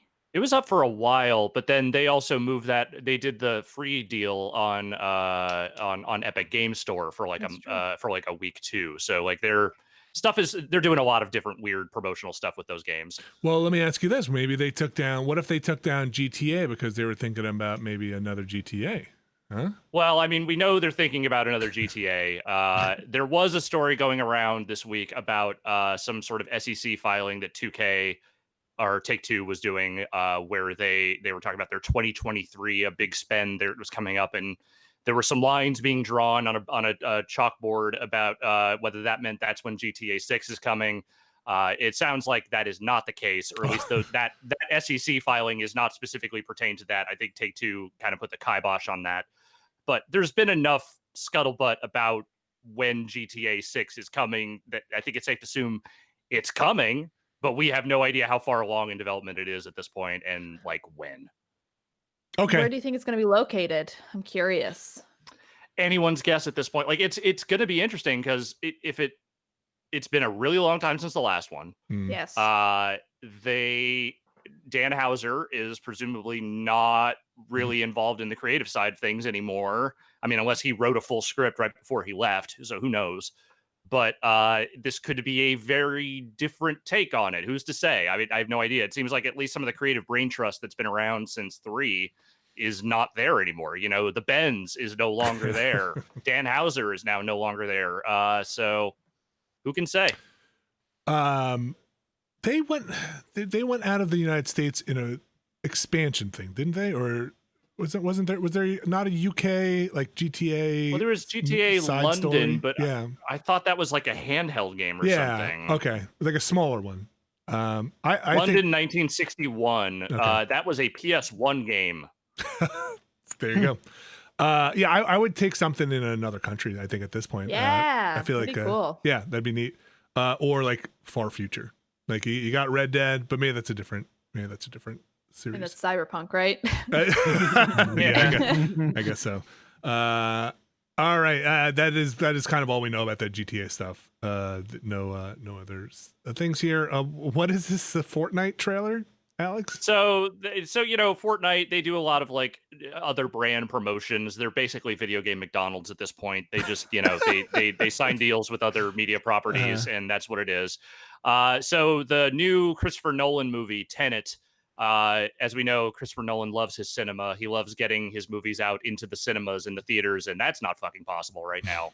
So they did a trailer debut for Tenet in Fortnite, which I'm sure that is 100% the way that Christopher Nolan really wanted that media getting out there. But yeah, Abby, as someone who is now a Fortnite expert, how would that work? Ninja. What happens? You go to like a theater or something? Like, what do you do in Fortnite? I've never been to the live events, to be honest, so I'm not sure. I would like to go. I'm sad I missed the Travis Scott one. So I don't know.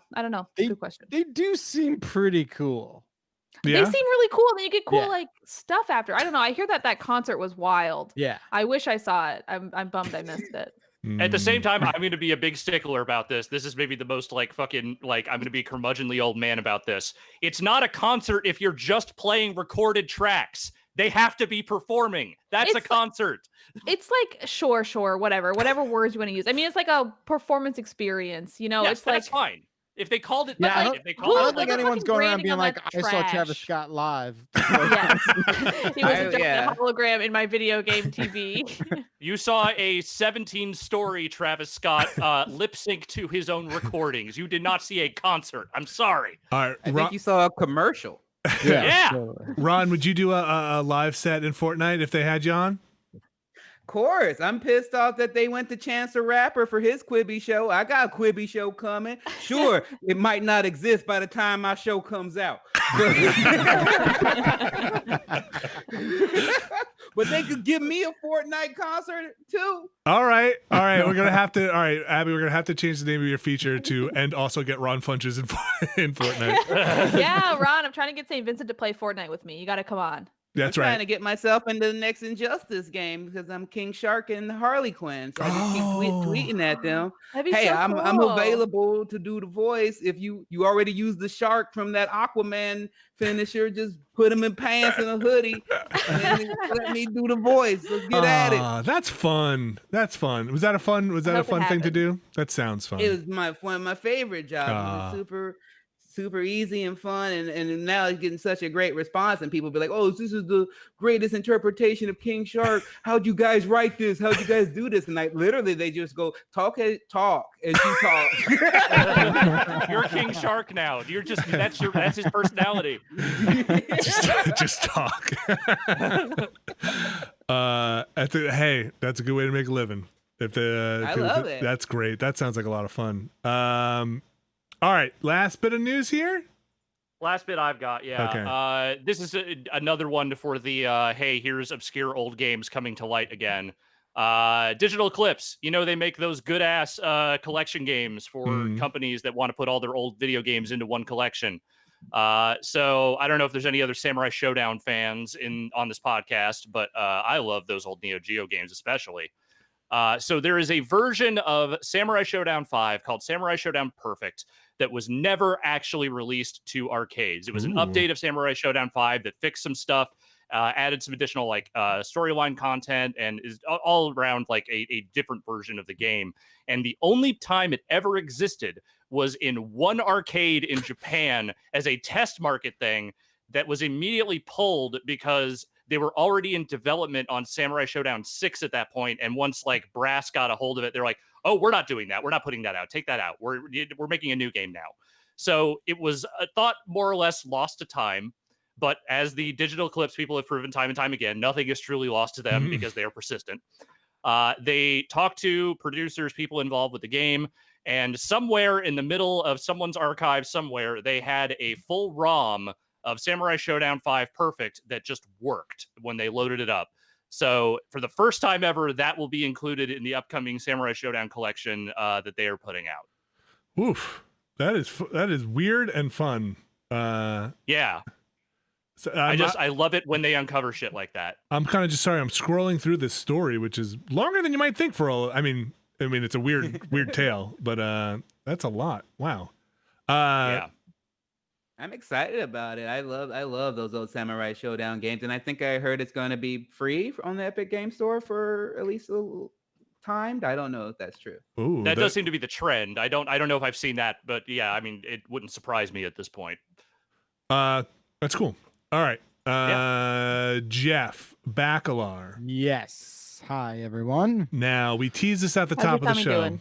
Yeah, how's your tummy? I'm doing good. We teased it at the top of the show. Teased this at the top of the show, the pinball. Might come as a surprise, you guys. I really like pinball. What?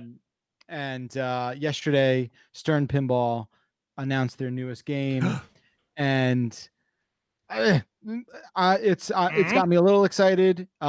They went and did a fully 90s Teenage Mutant Ninja Turtles pinball machine. Wow. And cowabunga. Okay, but Cowabunga. It just looks pizza time. Real good. It's hitting it's ticking all those boxes. I saw some gameplay of it last night, and it just it feels good. I'm very excited to play it. We have a story up on our site. There's a bunch of videos you can watch that go through all the features. They seem to have basically turned that. What was that cabinet? 89. Geez, I That don't know. arcade? I think it was Oh, 89. the arcade cabinet. Yeah. It kind of Sorry, I go think ahead. that might have been 90, but yeah, it was right around that time. sure. It just feels like they ripped it out of the pages of that, and it's sort of like very much cut from the same cloth. And I'm digging that it's like leaning into the 90s kind of style. I mean, look, like Stern's got to appeal to, when they make pinball machines, they need to appeal to not just a very specific generation of people.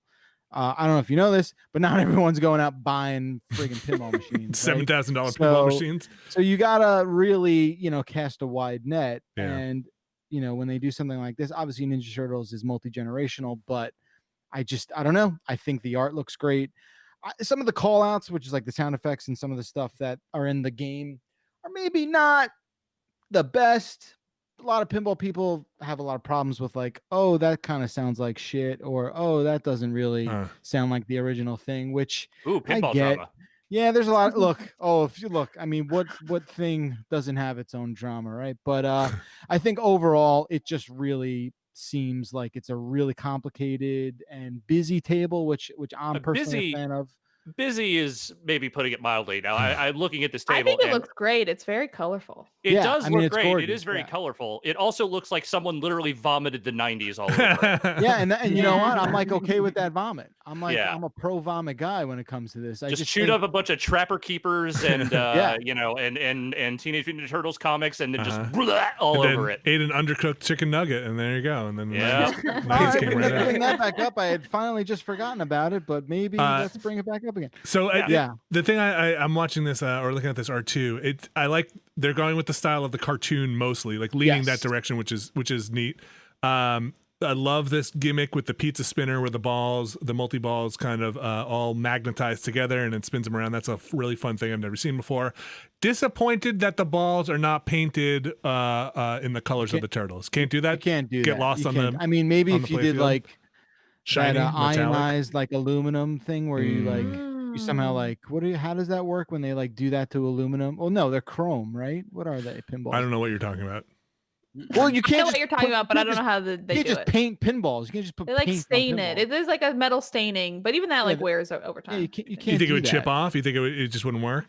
Well, if Eh. it's actual paint, it would definitely chip off. Yeah. But Well, I was thinking that's not like- what they do. Yeah, I was thinking kind of like an anodized thing. Like Plus, I just think there's 8. I think this machine has 8 balls in it, which is like it's a lot of balls. a lot. It's a lot of balls. Oh, it's an 8-baller. Ton of balls. That's a But lot. I don't know. What do you guys think? I'm like, look, obviously, not a lot of people were super stoked on the Stranger Things table, not for the theme, but for the play. This machine kind of looks, for people who are super into pinball, they see a lot more potential in the design of this thing. I'm not looking for that from you guys, but like, what do you think of it? Is there something? I want to play it. You know, Yeah, right. I'll take Yeah. 6. let me say this for I'll everybody. take 6. Yeah, wait, hold on. We need this to be very, very clear and quiet. As someone who could be on the bubble for one of these things, I really need to get a better view. If you played one, maybe, or if Jeff, I need to know your opinion. If like maybe they sent one to your house that I could then get a really respected opinion of. I need to know before I spend my money. I really want to know. Is that good? Yeah, Does I that work? have Wait, like wait, wait, about just between do that one more time. $7,000 and $10,000 to spend. But before Yeah. I do that, I just really want to know, like, from a pinball expert who hopefully has like the machines I know I like are like the Willy Wonka machine, the Haunted Funhouse machine. So I want to know if it like is in that machine. The New Jersey Devils. I hope yes, send it to someone who can give me that expertise.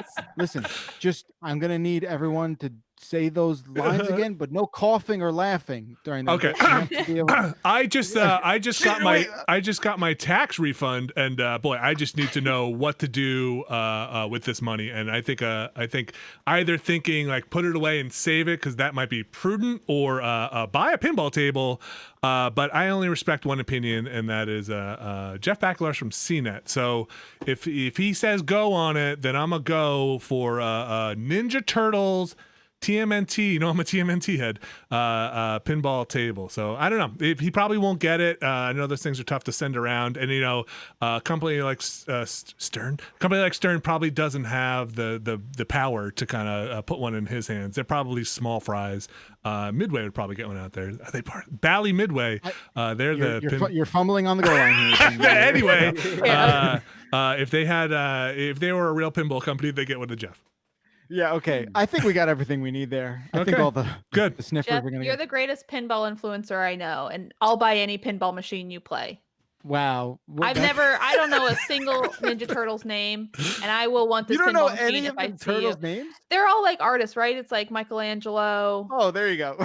You're good. You got it. The only other thing that would work is if they sent me one.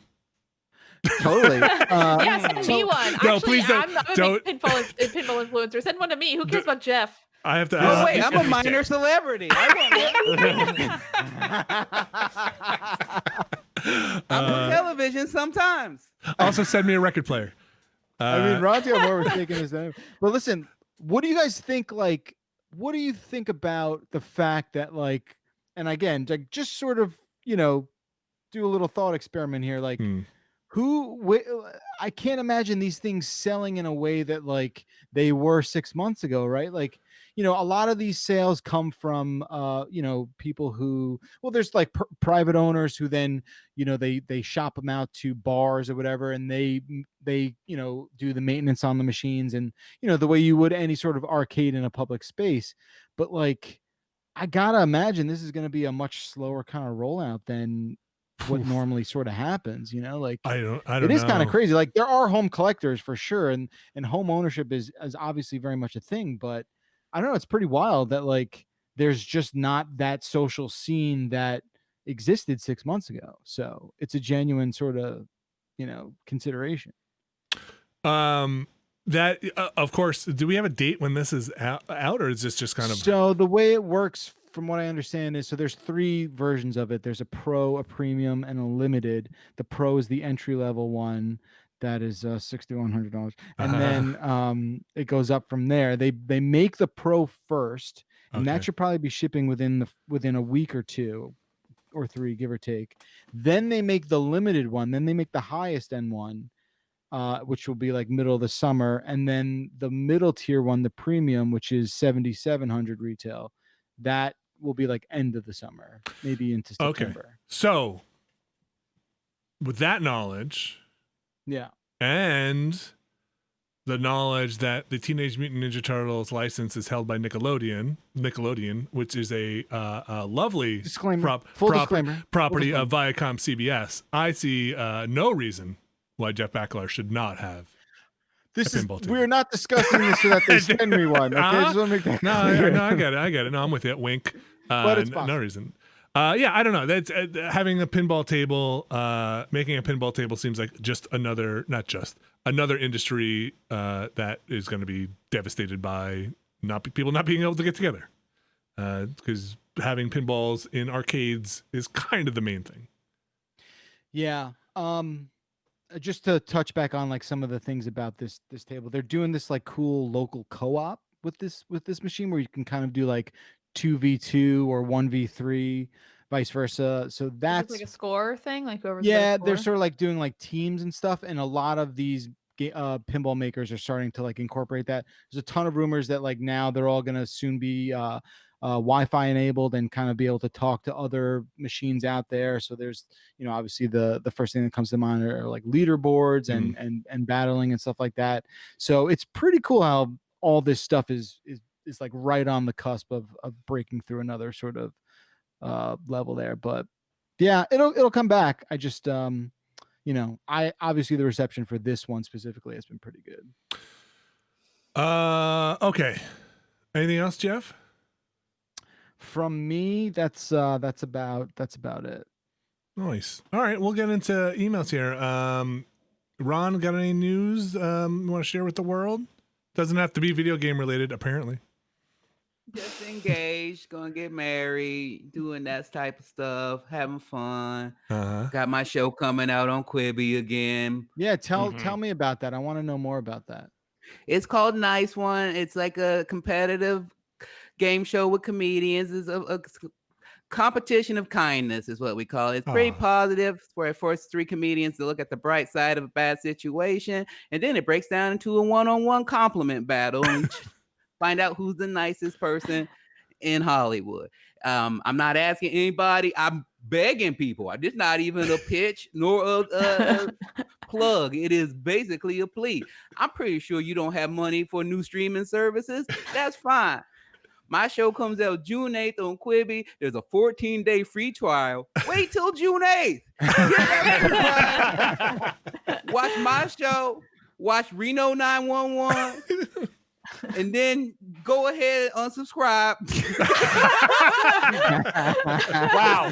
Huge diss on Judge Chrissy Teigen from out of nowhere. No, it's just that she's fine. Okay. I'm concerned about myself and Tomlin and okay, fair enough. Mostly myself. I love hosting. I didn't know I would. I think it's a great fun show. I think it also is not coming out at a great time. But if people can, for real, just watch that free trial, and then if I don't want to overdraw anyone's account, so you can go ahead, dip out. If you like it, of course, keep it. But if you could do me a favor, because I like hosting and I'd like having my friends have a job, I'd like to be able to continue to give them a job. So that's why I'm asking. Ron, real quick, as someone who has a show on this service, and it's that I think officially makes you tech support, can you watch that shit on a TV yet? I've been asking all the time, because that was my thing from the beginning. I was like, okay, it's cool to be on the go all the way time, but that should be an option. I think they are doing that. Yeah, they are doing it. It's being worked upon. I can tell you that for sure. But they were also just real in love with the tech side of this, and of course, they didn't expect. They were like, you're going to be on the go, on the phone, on a bus. But now they're like, oh shit, we fucked up. Yeah, The Last of Us 2 and Quibi, 2 of the worst timings possible as far as launches go. So you filmed the whole thing before all this happened? Is that how that went? Mm-hmm. Okay. Yeah, we filmed it over the summer of last summer. Just a lot of my friends, Chris Hardwick is on it. A lot of I forgot because it was a year ago, but but there wasn't like topical jokes or anything. We picked a lot of evergreen things, and it's just like I came up off the show at midnight. That's for, if you know comedy, people know me from. And I also really like the shows like Lights Out with David Spade and Chelsea Handler's show. And there's been like a hole in that as far as introducing new comedians to people. And I want to help fill that hole because I love my friends. I think they're really talented and I want people to know them. And June 8th, you said? June 8th on Quibi. 14-day free trial. It's like $5 normally, which is also not that much. But again, free. Just then dip out. And then go right. What's going on elsewhere? I got HBO Max. Nothing's on there. Well, if you HBO Max, I can't get HBO Max on my TV. Isn't that a bummer? The TV I have doesn't have the app for it, and I was already paying for the HBO. There's like 3 HBO things now. What's the HBO Go HBO now? Now. Didn't they all turn into HBO Max? No. I think really? That's the problem. Well, now I'm on my dad's, and it just is Max now. That was the problem, is that no one could quite figure out like how they were supposed to be able to get the Max tier if they already had HBO on their TV. It sounds like the launch was kind of a clusterfuck. Free trials are great. Ron, they got Elmo's show. They got that Elmo show. Oh yeah, the like little late night show, right? Yeah, it's really cute. Ron, I'm just looking at this deadline announcement of when the show got picked up, and that photo of you is so awesome. You're like you're in your suit. You just look so good. It's just like your smile is amazing. Thank you. I look like a host, right? Yeah, your smiles is like this intoxicating, joyful thing going on. I love it. That's the show. That's it. Nice one. All right, we're gonna take another quick break here. We'll be back. This will be a quick one, so stick around. We'll be back in just a few. Here comes the next break music. We'll be back with some emails.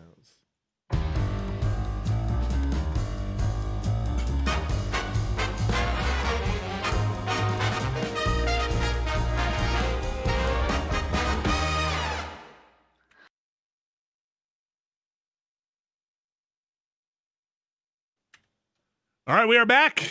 And that could mean only one thing. That is, well, it could mean that we're back for the news, but we did that already. But now this time it means we are back for the emails. If you've got an email, you can send them to beastcast@giantbomb.com. That is beastcast@giantbomb.com. Abby Russell, you've gone through these emails and you have picked the emails for us this week. What do we have? Okay, Alex, can you read this first one from Chris, please? Sure thing. Chris says, "Hey, Giant Beast Crew, what's your longest running, most anticipated game? I've been looking forward to Tunic ever since I saw it shown at Microsoft's E3 press conference back in 2017 or 2018, whenever it was.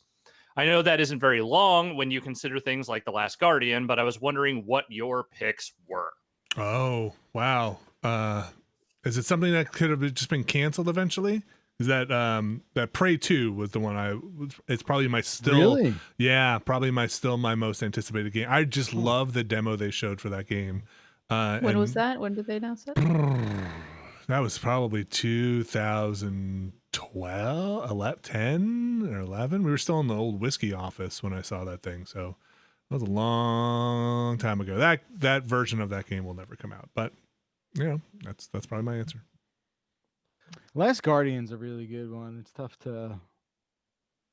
I feel like it's tough to really beat that one. Just how long, like to think of the huge like chasms between when they would talk about that game. It is insane looking back. I can think of one. This is not really anticipated exactly, but it is one that I have been tracking for so long at this point that it's borderline comical. So back when I worked at GameSpot in the early days of GameSpot, I've been playing wrestling games most of my life. I love wrestling games. I especially love the N64 ones. And there was this guy many, many, many years ago who was such an obsessive fan of those N64 wrestling games that he was trying to kickstart long before Kickstarter existed, his own wrestling game, basically. Like he was just a super fan that wanted to try and develop a No Mercy of his own. It was referred to as Pro Wrestling X. And this is in like 2004.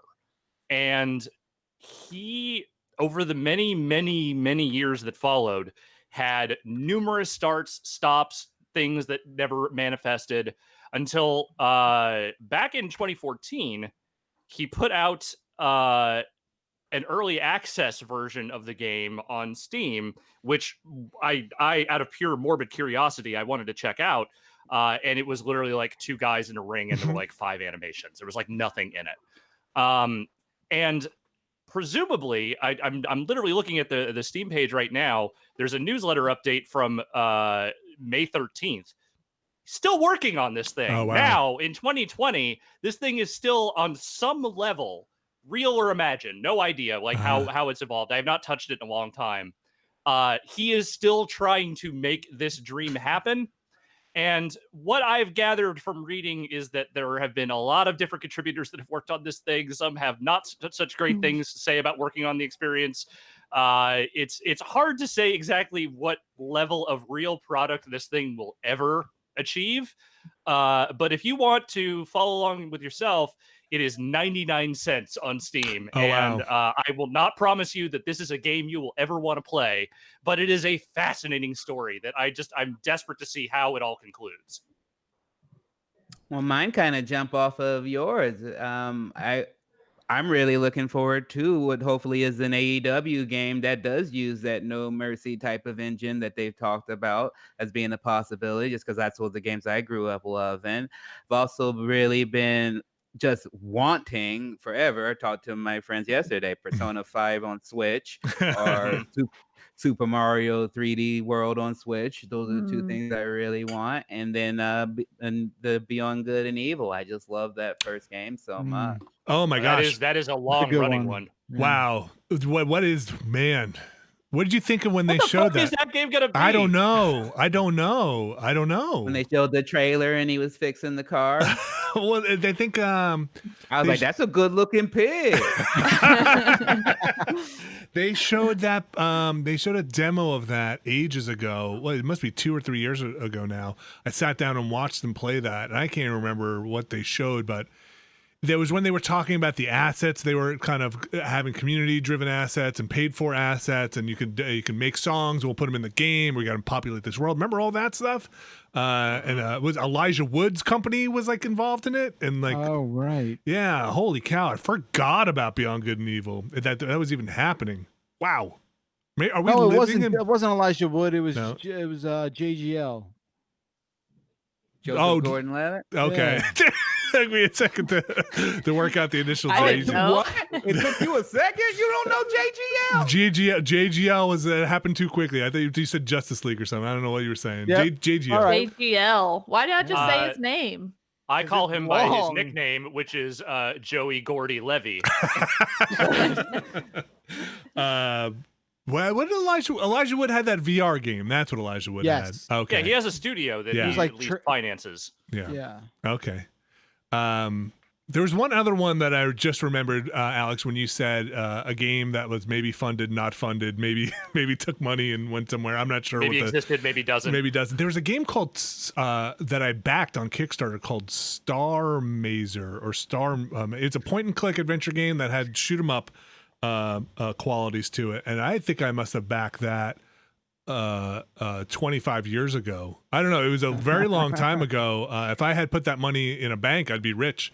I don't know. I should check in on that. I don't know what happened I to just that. gotta say though, with a title like Star Mazer, like you deserve to be taken advantage Star of. I Mazer. feel like they're just like, yeah, Star Mazer. Yeah. No, it looks sure. good. It looks Those are good. some words. If you put star in it, I'm probably Yeah. gonna fund it. Yeah, no, if you put Star in it and you put it on Kickstarter, it will make $11 billion. Anything else? Any other games that may never come out? Well, I think it's gonna come out, but I'm excited for Ooblets, I think it's called. I feel like it's one of those ones that every time I go to a convention, I'm like, I want to play this on the floor. I want to find it. I want to play it, and I have never found it or played it. But one day it will be out, and I will be able to play it. That Milo demo that we saw that one time, where Milo would touch the screen and look at pictures you drew, and then oh my gosh, that reminds me, I saw a toy. There was a commercial for a toy. Now that the kids get YouTube videos to watch for school, I get to watch YouTube ads now, which I don't usually see all that much, but they watch a bunch in their kids ones. There's a toy called Moxie, which is this like robot with like really animated eyes. And the commercial, this is so weird. I don't mean that would never judge any other parent, but the commercial starts with like the two parents opening the kid's room and the kid's sitting there coloring.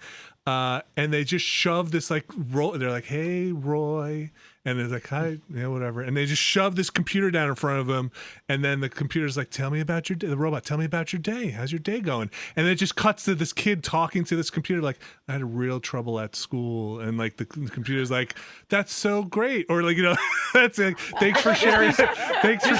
This is Have how you ever AI thought about started. murdering them? It had it was like so weird to be like, where are these parents? Like they're like like the mom's like washing dishes and she's like, I'm having real trouble at school. Awesome. Tell me more about, like it's just such a weird thing. And like I got about 3/4 of the way through it being like, this is Teddy Ruxpin too far. Like this is like Nah, man. Like this isn't just cute and weird and funny. This is like the only way this story ends is with Haley Joel Osment robot fucking crying about how his mom abandoned him. Okay? Like this is how that shit starts. Don't make me remember that. It was, yeah, right. Like suddenly the batteries start going out and like the eyes melt. It's okay, man. It's like by the time that movie gets around to its 17th ending, he's happy. He has a good time at the end. It's fine. It's all fine. It was, I'm pretty sure it's a real commercial that honestly, it was one of those few that I like woke up in the middle of the night and was like, I think I saw this commercial, and like had to look up the name of the product and then watch the rest of it to make sure it didn't transition into like a horror movie or a spoof. And no, I think it was real. Anyway, some robot called Moxie. Next question. Okay, Jeff Bacalar, will you read this other email from a different Chris? Of course. Hello, Thank you. friends. After hearing a lot of "See You in Hell" from Abby's Red Dead streams and "This Town's Finished" from Jan's Bloodborne streams, made me wonder, what is the best death line from a game? Oh, Oh, that's easy. what is it? What is it? Snake! Snake! Yeah, it's very Uh, What good. is that? That's Snake! Metal Gear. mhm. Oh, okay. I have played none of those. I think going off of Red Dead Revolver, there are a lot of really goofy ones. Like there's one where you like will shoot somebody in the face and then they just go, ow, and then die. And I really enjoy that one. That's pretty good. I like all the deaths in Uncharted because whenever I really die in those games, it's not me, like, you're a bullet sponge for the most part in that game, but it's when you just like ragdoll drop off some crazy cliff or something like that, and it's always like Sully being like, "Oh, Drake, oh." As he tumbles into an abyss. Yeah, he's Yeah. like, "Oh, damn it, you missed it." Oh. He's like, "I didn't tell you, all these rocks are slippery." I'm 65 and I had no problem. What's wrong with you? I'm doing it with a cigar. I like these are two very similar ones. There is "Bury Me with My Money" from whatchamacallit, "Bury Me with My Money" from the shooting game with the little cowboys. What is that Sunset called? Riders. Yeah, thank you. And then "My Fight Money" when you beat Balrog. There's also this probably doesn't count, but in Prince of Persia, when you die and it would do the wait, that's not how it happened. I love that. That was so That's good. Can I Kinda say like one the I other- hated? Yes. I hated all the deaths in the Tomb Raider reboots, like when you The horror bite show. through your neck or something. I just Yeah. like, holy shit! Yeah. Yeah, those are What type weird of and Quentin unnecessary. Tarantino horror porn is this? Yes. They were like, it was there's too It was much. always like, oh, whoops, she like tripped and twisted her ankle a little bit, and then suddenly her like head is impaled in a spike, and she's yelling for like a minute and a half, and have to just watch the life drain from her eyes. Yeah, We're like gonna be a, unpacking that shit in like 10 years and really wondering what the fuck we were on at that point, that we were like, oh, that's normal, that's fine. yeah, it's so jarring. I mean, I think the game is trying to go for this like ultra violence thing throughout the rest of it, but it doesn't ratchet it up that far where you need like a 25-minute scene of her holding her intestines together because she stepped on like the wrong plate. Yeah. You know, and it's just like, oh, okay, I know I'm dead. We can move on. It's like Dead Space, right? Like some of those Dead Space ones where you're just like, oh no, I know I'm dead, but we're gonna watch the next 5 minutes of being somebody crocheting with my veins for a while. She's just Oh God, holding her Vinny, wound, writing out her will. Yeah. Vinny, you just so graphic. RE4, I always remembered them taking their time with that game over screen. Oh yeah, Really well, making RE3, playing through that one, there was like a ton of deaths that was like there's that like fish monster in the sewer that like snaps her in half, Yeah, and the it just wrong like way, it's yeah. not just like The a wrong quick like, way, oh, I yeah. gotta eat, and it was like I gotta watch this whole thing happen. Hey, does anyone remember the death scenes in Last of Us 1? Kind of. Sort of. I played it. I How'd remember they a lot of like go? yelling and like biting of the neck and like no, ah! Huh? Because I just wanted to know that. Okay, Okay. yeah. Apropos of nothing, When yeah. you want to, but good to Yeah. know. Yeah. It's, Mm, that's okay. all. Okay, interesting. Just a random interjection there. Carry on. In the Division 1, I think I feel like every other time, maybe every 3 times you killed an enemy, they would scream, "They got Alex!" And so it was very funny because there was yes, Alex. There would immediately be like, at some point, we'd be like, "Man, we got Alex so many times in this game." Sorry, Alex. They were gunning for you.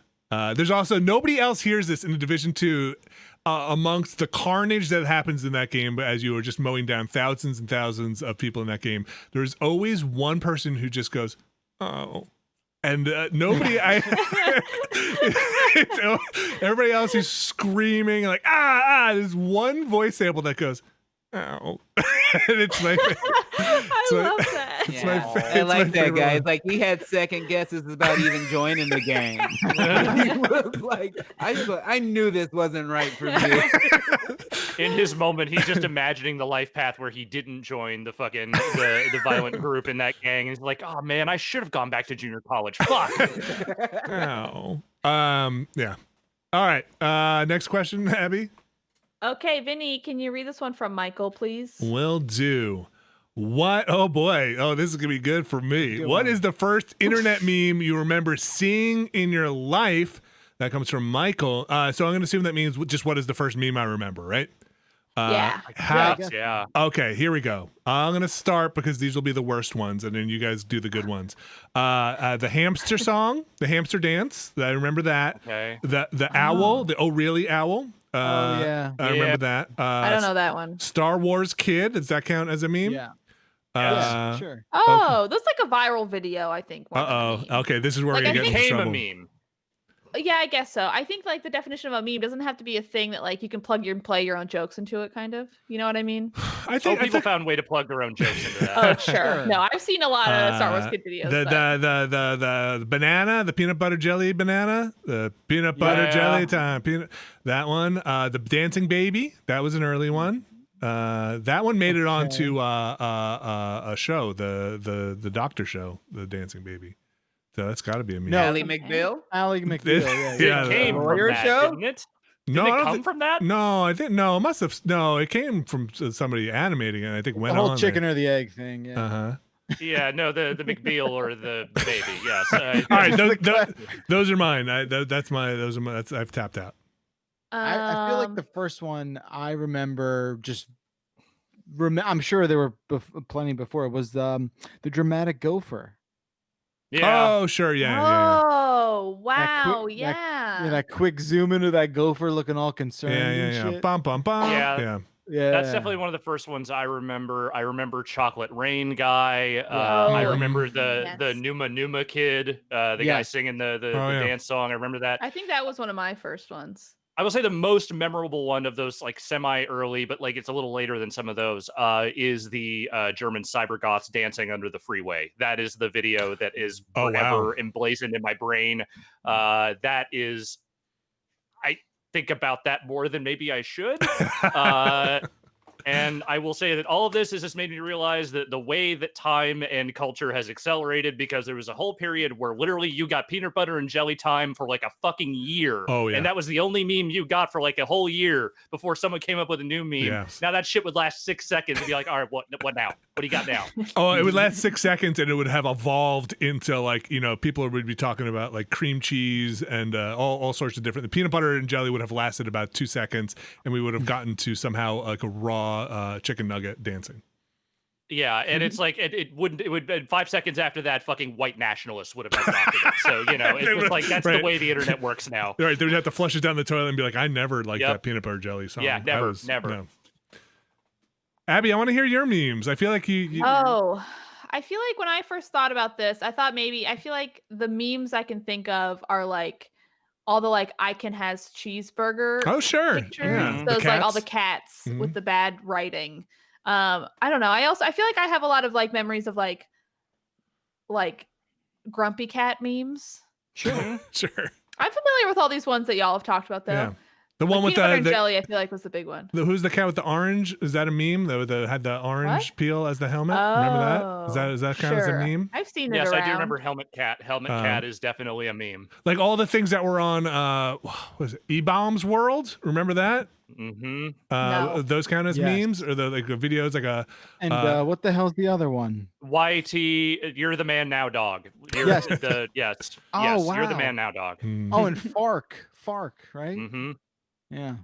Wow. Yeah. Wow. Ron, do you have pretty a much We pretty much did- went over all of them. I mean, there's a couple that, of course, it's just like Rick rolling, which I now love because that's the thing like my friend used to do to me all the time, and he passed a few years ago, and so it's something that I love when I see it done.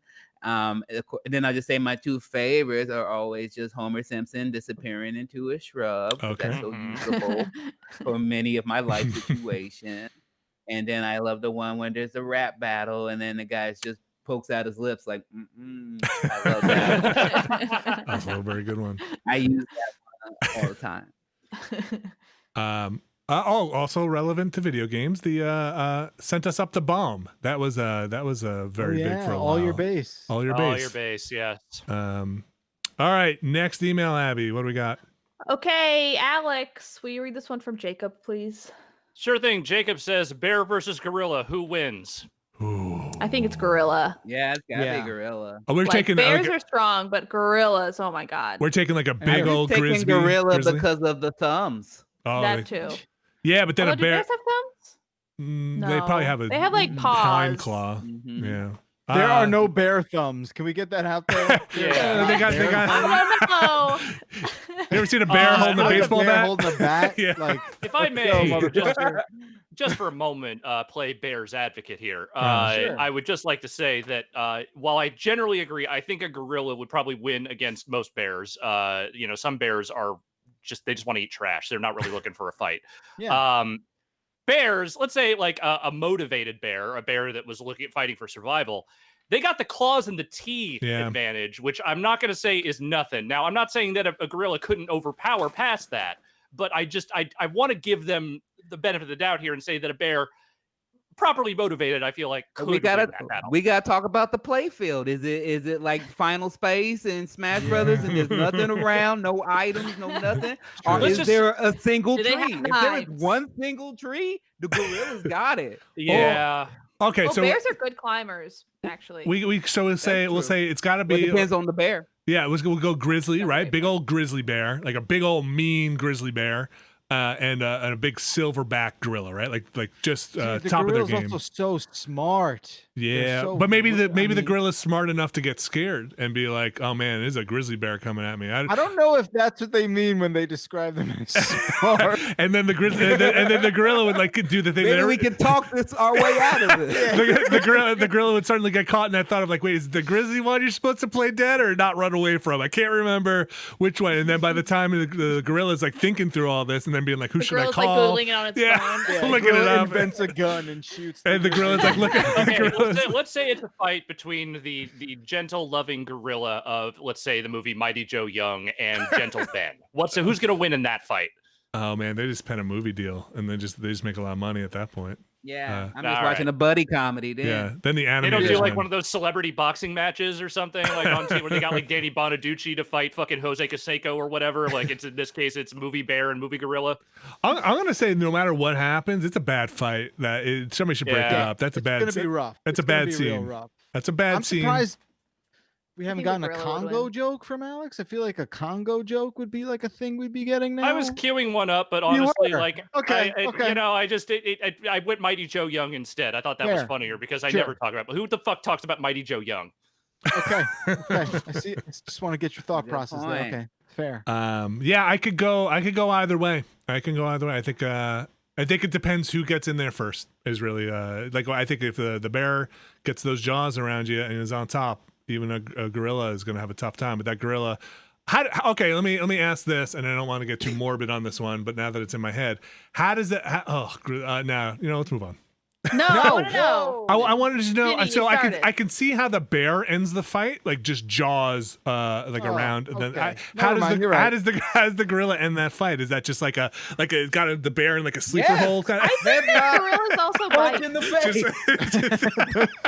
I think gorillas bite too. Oh yeah, I the think gorillas y'all are have. underestimating the bite of a gorilla. I think I a think gorilla they'll tear bites, the bear's but face off. yeah, you think I'm okay. picking if there's money, I'm picking gorilla for sure. Yeah. All right. Let's hope we never have to find out. Abby, what's the Let's Let's see how the next 10 boy? months go. We gotta get that back. go. We gotta might get that be doing vaccine this. out there quick before this What about happens. this though? Okay, hear me out. Like NetherRealm makes a game where it's just like wild beasts, and Uh-huh. that's it. It's Primal like Rage. You go to the No, fight Primal screen. Rage. They're just Yeah. making Primal Rage. No. I'm not talking about like superpowers with these fucking animals. I'm just talking about like, grizzly bear versus I don't know hippopotamus or something like that. Like I want to see that. Sign me up for that. But also, if they make that, if that ever happened, it would be probably a horrible, terrible thing, and like we'd all be like, "That's what I want," and then all feel bad the minute we start playing to be like, "Oh, I don't want to see it. I don't want to see it. I didn't actually want to see it." Bad about that? No way. And then for some reason, you could pick Great White Shark. I don't know. Let's do it. But the other thing would have to be completely unbalanced. Where like, oh, if you just pick the right animal, you just destroy all the other animals. Don't try to make it balanced where like a rabbit can take on the grizzly bear. Just make it like, oh, you picked the rabbit. I don't know why you do that. I'm gonna win that tournament with a squirrel. That's right. It has to be skill. Abby, next question. Okay, Jeff, we got another one from another Chris. Take it away, please. Hello, gang. This is Chris from Auckland, New Zealand, reporting in with a question for the email section of the Giant Beastcast. You guys skip headphones? Yeah, I know, but like, I don't know. I mean, come on. What do you want me to do? I didn't know if they were writing to the right podcast at first. I'm glad they included it. Okay. What headphones/earphones do you use or recommend? And should I use gaming headsets when gaming?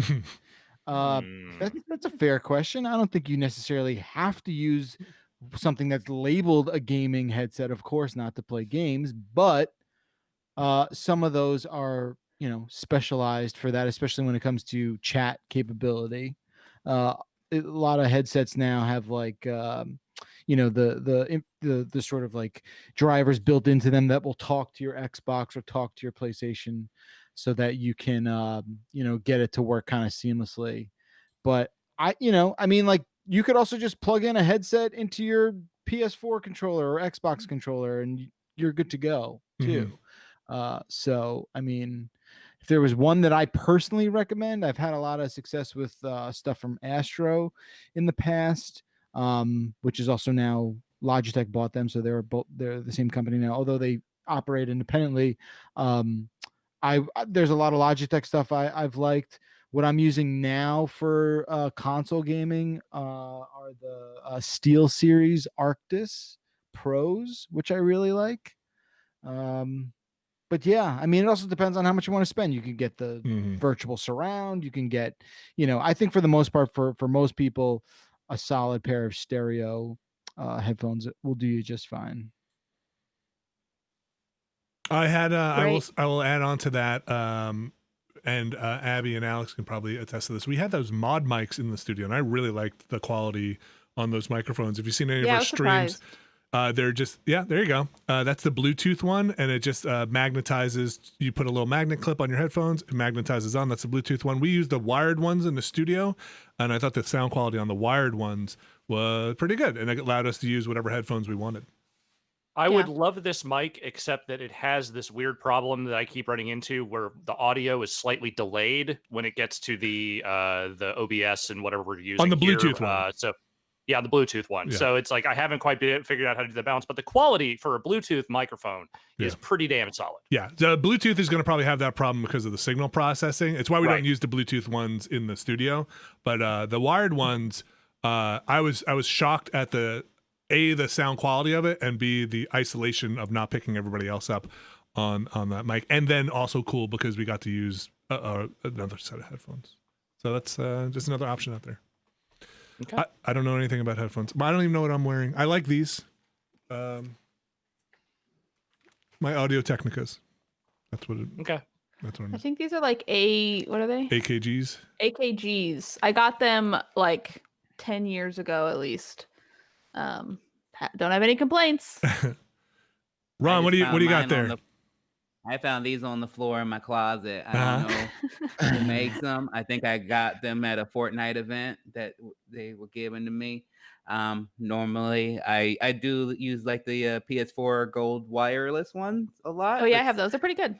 They're pretty good, except for I often forget to charge them. So that would be my only issue with that. But I think I do enjoy, like you said, the separate options as far as like getting the sound in the chat on different levels, especially when you're playing something like Modern Warfare, because that can be such a loud game. Yeah, our game is loud.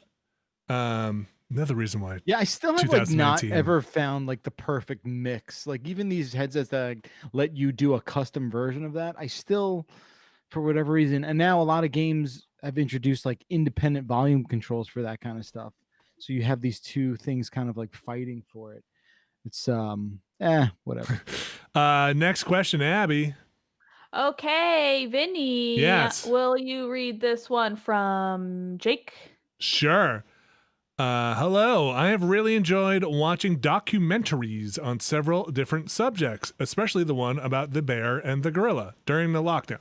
Do you have any any favorite documentaries you would recommend? Best wishes and stay safe. Jake. Oh man, my Swiss cheese brain can't come up with one right now. Somebody else take it first. Okay. I love documentaries. One I really like is called Dina. It's on Netflix. I think that's a good like slice of life documentary. I think a classic documentary, which a lot of folks have probably seen, but it is like, this is a documentary everyone watches, Jiro Dreams of Sushi. Also excellent on a streaming service, I think. Other good documentaries, if you want like a classic documentary, Grey Gardens is fun. Oh yeah. I'll think on more. I love documentaries. I also love Mad Hot Ballroom. It's an old one. Spellbound is great. Another old one. Jesus Camp is on Hulu right now. It's fascinating. That movie's a nightmare. I know it is, but it's a fascinating nightmare. It's an interesting peek into a very different world. I mean, depending on how you live, but yes. What's the spelling bee one? Spellbound. Spellbound. Okay. Yes. That one's excellent. And it's really interesting too, because not to spoil it, but they follow a bunch of kids who are going to a spelling bee, basically, and like all of their prep and like them in like the early spelling bees to like them at the national spelling bee. And they kind of, because like hundreds of kids do these spelling bees, right? So they chose like 20 of them or something, I think. And like they were just fortunate enough to pick one of the ones that eventually won it. So it's interesting that, I don't know. I think that's like an interesting kind of factoid that you get to see. I think another classic documentary, Thin Blue Line. It's very good. I too love me some documentaries. I like a lot of the mainstream ones as well. I do love that Exit Through the Gift Shop movie. I think that is fun. So good. Excellent. That another one interesting history about how it's made. A lot of people think it's hoax. Yes, there's a lot of that, which I think that movie lends itself well to a fun kind of like. Yeah, I think that makes it more interesting. I really like Paris is Burning, and that's on Netflix. If you've never seen that, the Criterion Collection just put out a version of that recently. Oh, really? Yeah, I think that one is also like such an important documentary to see, because so much of like the culture from that movie is in like the modern lexicon now, that it's like right now, this is where like everything I talk about comes from. It's basically anything cool. What else? I feel like what have I seen? Oh, I really like, I guess this is sort of a documentary series. It was just on HBO. It was about the McDonald's monopoly. I didn't watch it. I started. I never finished it. Was it good? I thought it was mostly good. I enjoyed it. It's a really fun kind of watch, because it's just a story that you're just like, what is going on with these people? So I love that. I love kind of watching these crazy kind of goose chase stories that are mostly based on fact kind of trickle out. That's a lot of fun. Trying to think what else. Definitely Jiro Dreams of Sushi. I can't recommend enough as well. But I feel like a lot of people have seen that. Also, if you like the Exit Through the Gift Shop and want more art documentaries, a few more. I think it's like there's one called The Art of Forgery that's really good, which is about this guy. I've seen that one. That one's great. It's fascinating. Yeah, it's about this guy who is like looks at holes in artists' work. So he like looks in books and is like, oh, this artist made a painting. It was lost to time. And then he like basically paints an original painting in that artist's style and then sells them as a forgery. And like he got away with it for so long because he was so good at it. And then he's like, a lot of my art is still out there as the real thing, which is just fascinating. Another good one is I really like The Artist is Present. Fascinating. I have a whole mess of them. Yeah, Ron, why don't you go? Okay, I will. Good. Here are a few of my favorites. If you like pro wrestling like I do, Beyond the Mat is probably the best documentary about wrestling I ever watched. It makes you have a lot of love for those people and what they go through to put their bodies through for it. Of course, I've really been enjoying that ESPN series, The Last Dance, about my childhood as a Chicago Bulls fan. So that's nice for them to do that for me. One of my favorite documentaries that I watched on accident was a HBO series on Frank Sinatra. And I, as a younger person, I just kind of thought of him as like this more conservative type of guy, this, obviously old school crooner type of guy, but to hear about his history, about a lot of things he did involving segregation, and also things that his mother and his grandmother did, that his family gave out illegal abortions during the time that was illegal in this country. And I did not know that about his grandmother. And I learned a lot and get a lot of respect for him and his family from that documentary. And then a couple other my favorites are Arnold Schwarzenegger's Pumping Iron. I really like that one. And then The Dangerous World of Comedy. As a comedian, I really like that one by Larry Charles. It really highlights sometimes how stupid my job is and how highly I think of myself compared to like what's really going on with people, and then showing people doing stand-up comedy in places like the Sudan and places where women are doing comedy for the first time, and just Native Americans doing comedy throughout America, and how it goes different for them. And I really love that one a lot. I think if you're into comedy at all, it's an important one to watch. What's it called again? Oh, The Dangerous World of Comedy. Alex Navarro. I would definitely echo some of the ones already mentioned. I've also been on record before about my love of Werner Herzog and his various documentaries. I would still very much recommend stuff like Encounters at the End of the World and Grizzly Man and Land of Silence and Darkness, that kind of stuff, if you're into his style of documentary and narration. Some other ones, I love Harlan County, USA.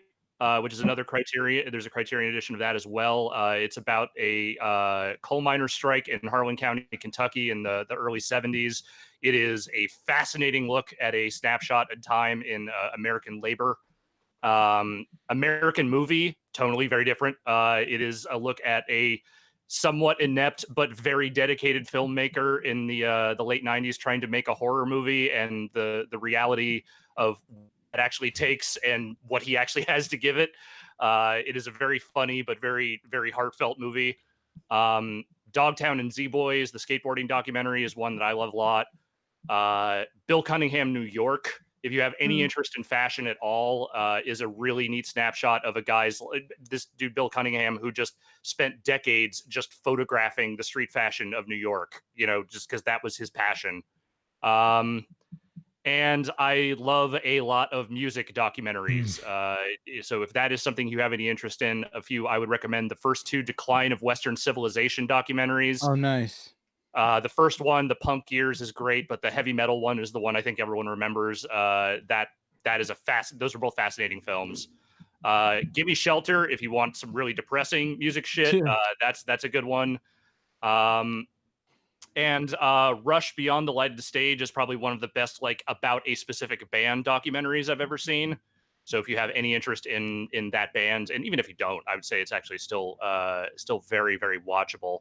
And of course, Heavy Metal Parking Lot, the greatest documentary ever made.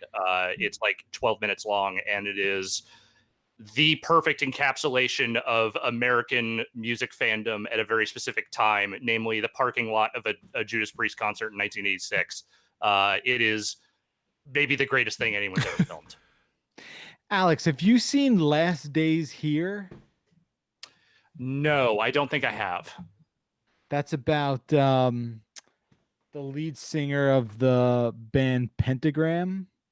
Okay, I have not seen that one. Yeah, that one's pretty wild too. If you want, that's more a little, I guess, obscure, but it's pretty crazy.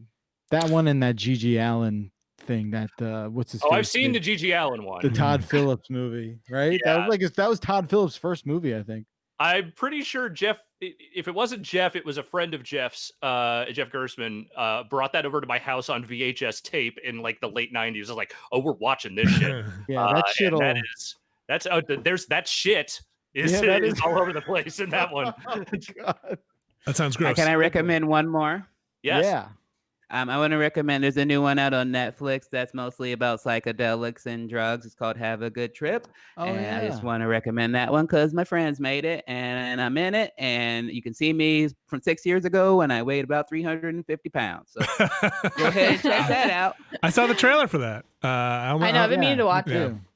One last one I thought of real quick, not to throw more promotions to our many great brands here at Viacom CBS, but the Showtime documentary of Mikes and Men, the Wu-Tang 4-episode doc they did last year is incredible.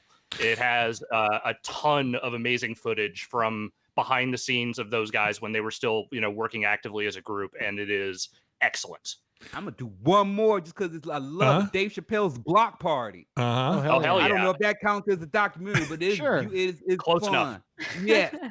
This is Spinal Tap, greatest documentary ever made. Yep, there you go. And A Mighty Wind, also very good. And the Mighty Ducks. And the Mighty Ducks. And Lord of the Rings. Best in I show. love Lord of the Rings, greatest documentary, 3-parter. That did so much Trolls footage. World Tour. Yes. That Harley Greatest Quinn movie. show. Harley Quinn is the greatest. You guys should all check that out. Type it into Netflix. Watch that first.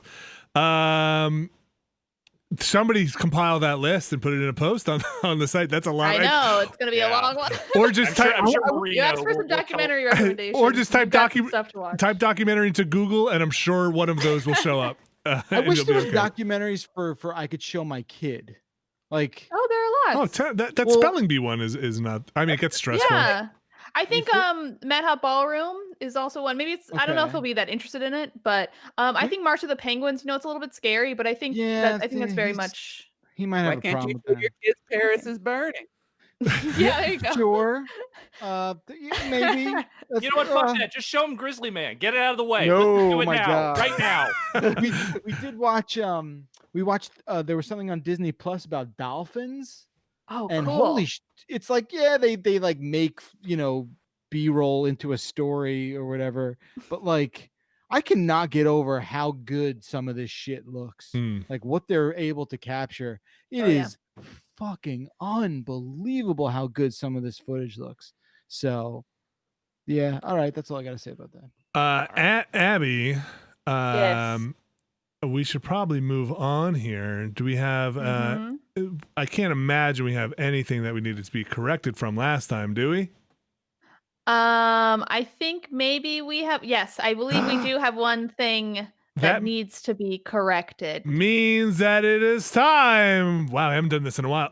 It is time for corrections. I missed that old music too. If you've got a correction, you can send them into beastcast@giantbomb.com. That is beastcast@giantbomb.com. Abby, what could we possibly have had? Alex, you got to read this one for Mike, okay? He got some explaining to do. Sure thing. Mike says in episode 261, Alex said multiple times that Kerbal Space Program is owned and put out by 2K. Actually, it is owned and put out by Private Division. Both Private Division and 2K are obviously owned by Take-Two, but are otherwise completely separate entities from each other. Now, as you may have noticed earlier in this podcast, I use Take-Two and 2K interchangeably because I absolutely don't give a fuck about their sub-branding. None of that shit matters to me. Is Strauss Zelnick there? You're 2K, you're Take-Two. I don't give a shit. It's got 2 in it. There you go.